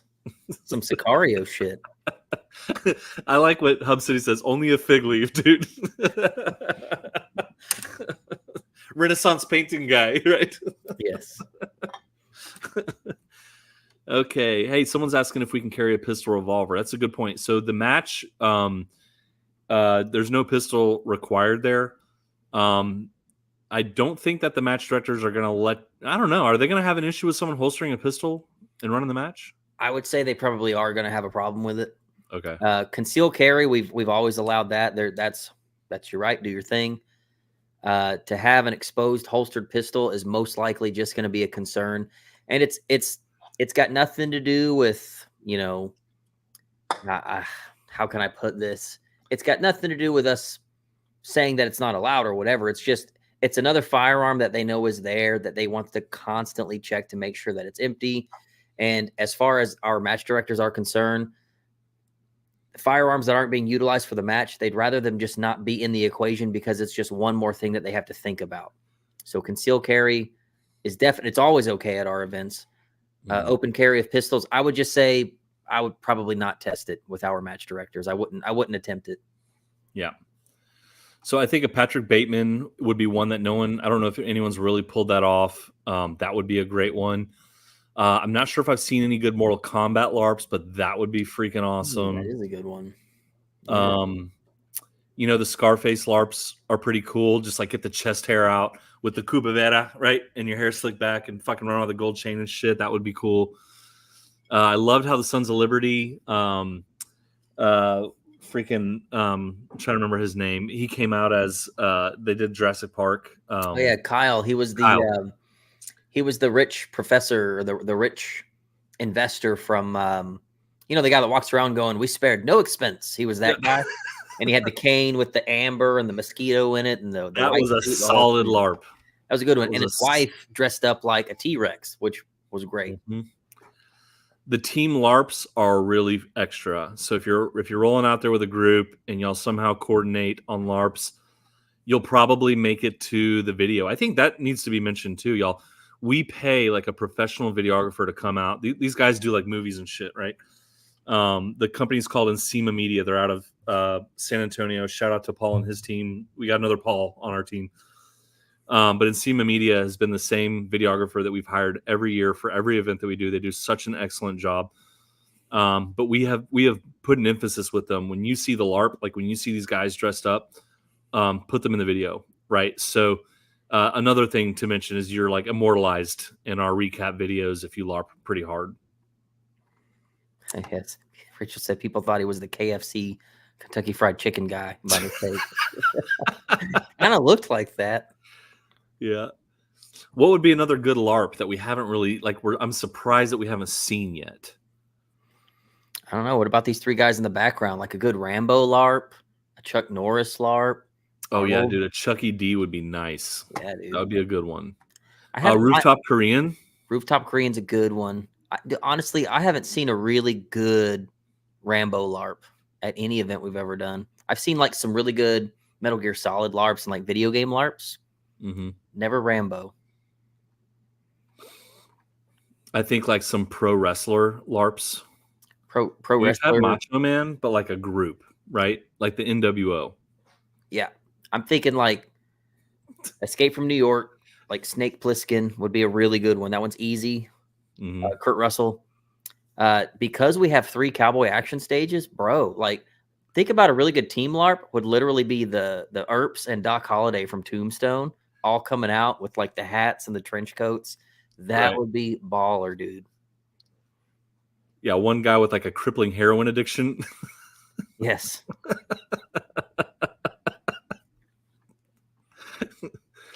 What about like 80s hair metal? Dude, like a Motley Crue, that would be sick. Like a Van Halen.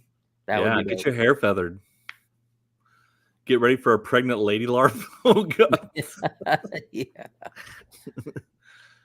Yeah, that would be good. Well, guys, we're coming up on the 2-hour mark.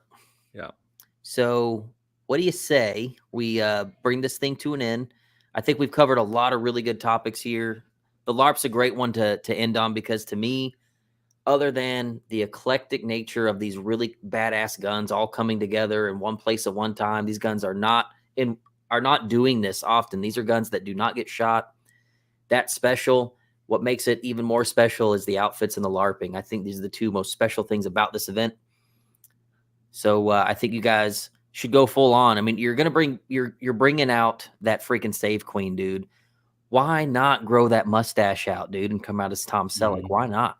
Why not wear something with some shoulder pads? Drive that Testarossa to the range. We've got parking. That guy drove a friggin' Viper to Kalash Bash last time. Like, oh yeah, he handled it. Yeah, forgot about that. It was like a gumball. Like it had a bunch of stickers on it. Yeah, where's my Marty McFly? Where's my Doc Brown showing up in a DeLorean? Maybe we should like one year make it a requirement that you have to LARP, and if you're not LARPing, you get shamed. And then there's like a bucket of costumes, right? That you have to fucking pick something if you're not already like in your own LARP. Then you got to pick one of our fucking LARPs. Just imagine you show up to Lethal Weapons not LARPing, and some dude puts his hand on your chest like, nope. Pick something out of the bucket. Right. The deal. It's like Halloween, right? If we do Lethal Weapons at Halloween, around Halloween time every year, then technically that's what we're doing, right? We're trick-or-treating. Like, dude, don't be gay. Get something. All right, good. Well, it sounds like we had a pretty good live stream. I think we covered a lot of good shit. Tomorrow at noon, check your emails. It will be let's go register. If you're wanting to shoot a second day, here's a really good discount off your next ticket. And I think that's the big stuff. I mean, I think that's what's important. And gosh, we love y'all so much. We get to see y'all in 30 days. Like, I mean, this is like a big deal. Do you know? Hub City's asking noon the time. It's Central Standard Time tomorrow. We're on Texas time there, brother. Do you know that out of all the Clash Bashes, 2019, 2020, 2022, 2023, and the 2 lethal weapons, that Clay and I have not shot any of those matches yet? Can you fucking believe that? Oh, I can. Clay, that is unacceptable. This is the first year that I'm changing that. And a lot of that is in part to us focusing just on the match and not having, all of the vendor booths requiring the vendors to go shoot the match where they're all occupied and I don't have to, run around like crazy. I'm going to be able to shoot 2 matches. Haven't been able to shoot a single one. Now this time I'm going to get like an overload. I'm going to shoot 2, the rifle and the subgun. So don't get freaked out, man, but I'm going to be rolling up on random stages, just sort of getting in line to shoot those stages. Yeah, if Clay and I can pull it off, we'll shoot the match, but it won't be like following the same squad around all weekend. We'll have to just kind of jump in and shoot, hop in, holler at the homies, shoot, bounce, and go back to work. But I think we need to break that rule this year, and it's time to like go have some fun and shoot with everybody. It can't just be all work, dude. Oh, hey, wait, Clay, I have like one Clash Bash question before everybody fucking leaves. Is there still people tuned in? Or do we have time for a Clash Bash question is what I'm asking people in the comments? Yeah, there's a few people left. Okay. So this is the question that I have. We went really big at Clash Bash earlier this year. Like we went as big as we've ever gone before. We went there. You could almost argue we maybe went too big. So the entertainment, I think after our call with Tactical Games yesterday was a big eye-opener for us that for Clash Bash, what we've really hung our hat on is really that being just a big festival. Like it's just a big party. And people really, really, really look forward to the entertainment aspect of what we do with Clash Bash. So here's my question. If you were at Clash Bash a couple months ago, you saw that we like put on a concert. We had like bands out there, a big stage, and I think right now we're kind of like throwing around in our head, what do we do? Obviously we don't feel like we have to keep one-upping ourselves, but what we don't want to do is like, we want to figure out what works well for us, what people liked, what people loved about it. And how do we continue to like, just put on this like great experience? And so I guess the question is, did you like the live music? Or would you rather see some other form of entertainment being done? So like, let's say, Clay, we've thrown around some other ideas. Like what if we did, what were some of the other ideas that we've thrown around for doing like for an after party? Stripping was one of them, like strippers. Mm-hmm. That was the cheapest option, but I think you get the most bang for your buck there. Right, literally. We also threw around midget wrestling. Midget wrestling? Yep. Or normal wrestling. That's a bad way to put it. Like, wrestling. Yeah, what if we had like some sanctioned fight going on, like there at the campground or something like that? But see, George is like, just a brothel. Just kind of trying to figure like out bordello on the campsite. Yeah, so I guess we're trying to figure out if the juice is worth the squeeze. We spent a lot of money putting on that concert. It's been like it was a dream of mine to do something like that, and the team all agreed to let me run with that, and I think it was a super success. The question is it necessary for us to continue doing that, or would you guys like to see other forms of entertainment or other things that we do at the campground? If you have some suggestions there or other things, or if you like the live music and would like to see us bring that back, I think we're kind of at that point. We need to kind of make some decisions about, what we're going to do, because we will be announcing dates for Clash Bash here in the near future. Blindfolded dodgeball. That's funny. Or, you know, the campsite on its own usually gets pretty wild. Like the actual physical campsites, we crown like the greatest campsite every year. And I think one guy's won it 2 times in a row because his campsite's always super lit. But there's one thing that we always like to see, and something that just sort of happens naturally, is regardless of what we do at the campsite, be it a DJ, a bonfire, airsoft, a concert, whatever, when we do go to the actual campsite, it's just as much fun. Just the people on their own, what they come up with. I saw karaoke going on. I saw like full-on chefs like putting on shows, cooking at their campsites. Just the campsites people build, like the full-on compounds with lights and tents and all kinds of crazy shit. That alone to me is like very Ren Fair. That's like very Burning Man, just seeing what the campers come up with on their own. Sometimes, me personally, I like leaving people up to their own devices to see what the campsite naturally turns into. And every year it does not disappoint. Yeah, I love the idea of like a cook-off, and we've done that on a smaller scale, but I think if we really promoted like a really badass cook-off, at least one of the nights, that would be really, really awesome to see. I love the idea of a flea market too, where we could set it up where people bring like all their shit from, their gun parts bins, and we just like basically do like a big swap meet kind of thing. I think that would be really, really cool. I think having a bunch of liability waivers and have people step in the ring with some boxing gloves would be hilarious to watch. Yeah. Jerry makes a great point. The campers that clean up after themselves every year, dude. Yes. There'll be hundreds of campers out there every year. Monday, Tony and I wake up. We kind of clean up the place. We go look at the campsite, dreading it because I'm like, we're going to be here all day cleaning up the campsite because it's usually just like a few people, me and Tony included. Like we're out there picking up trash.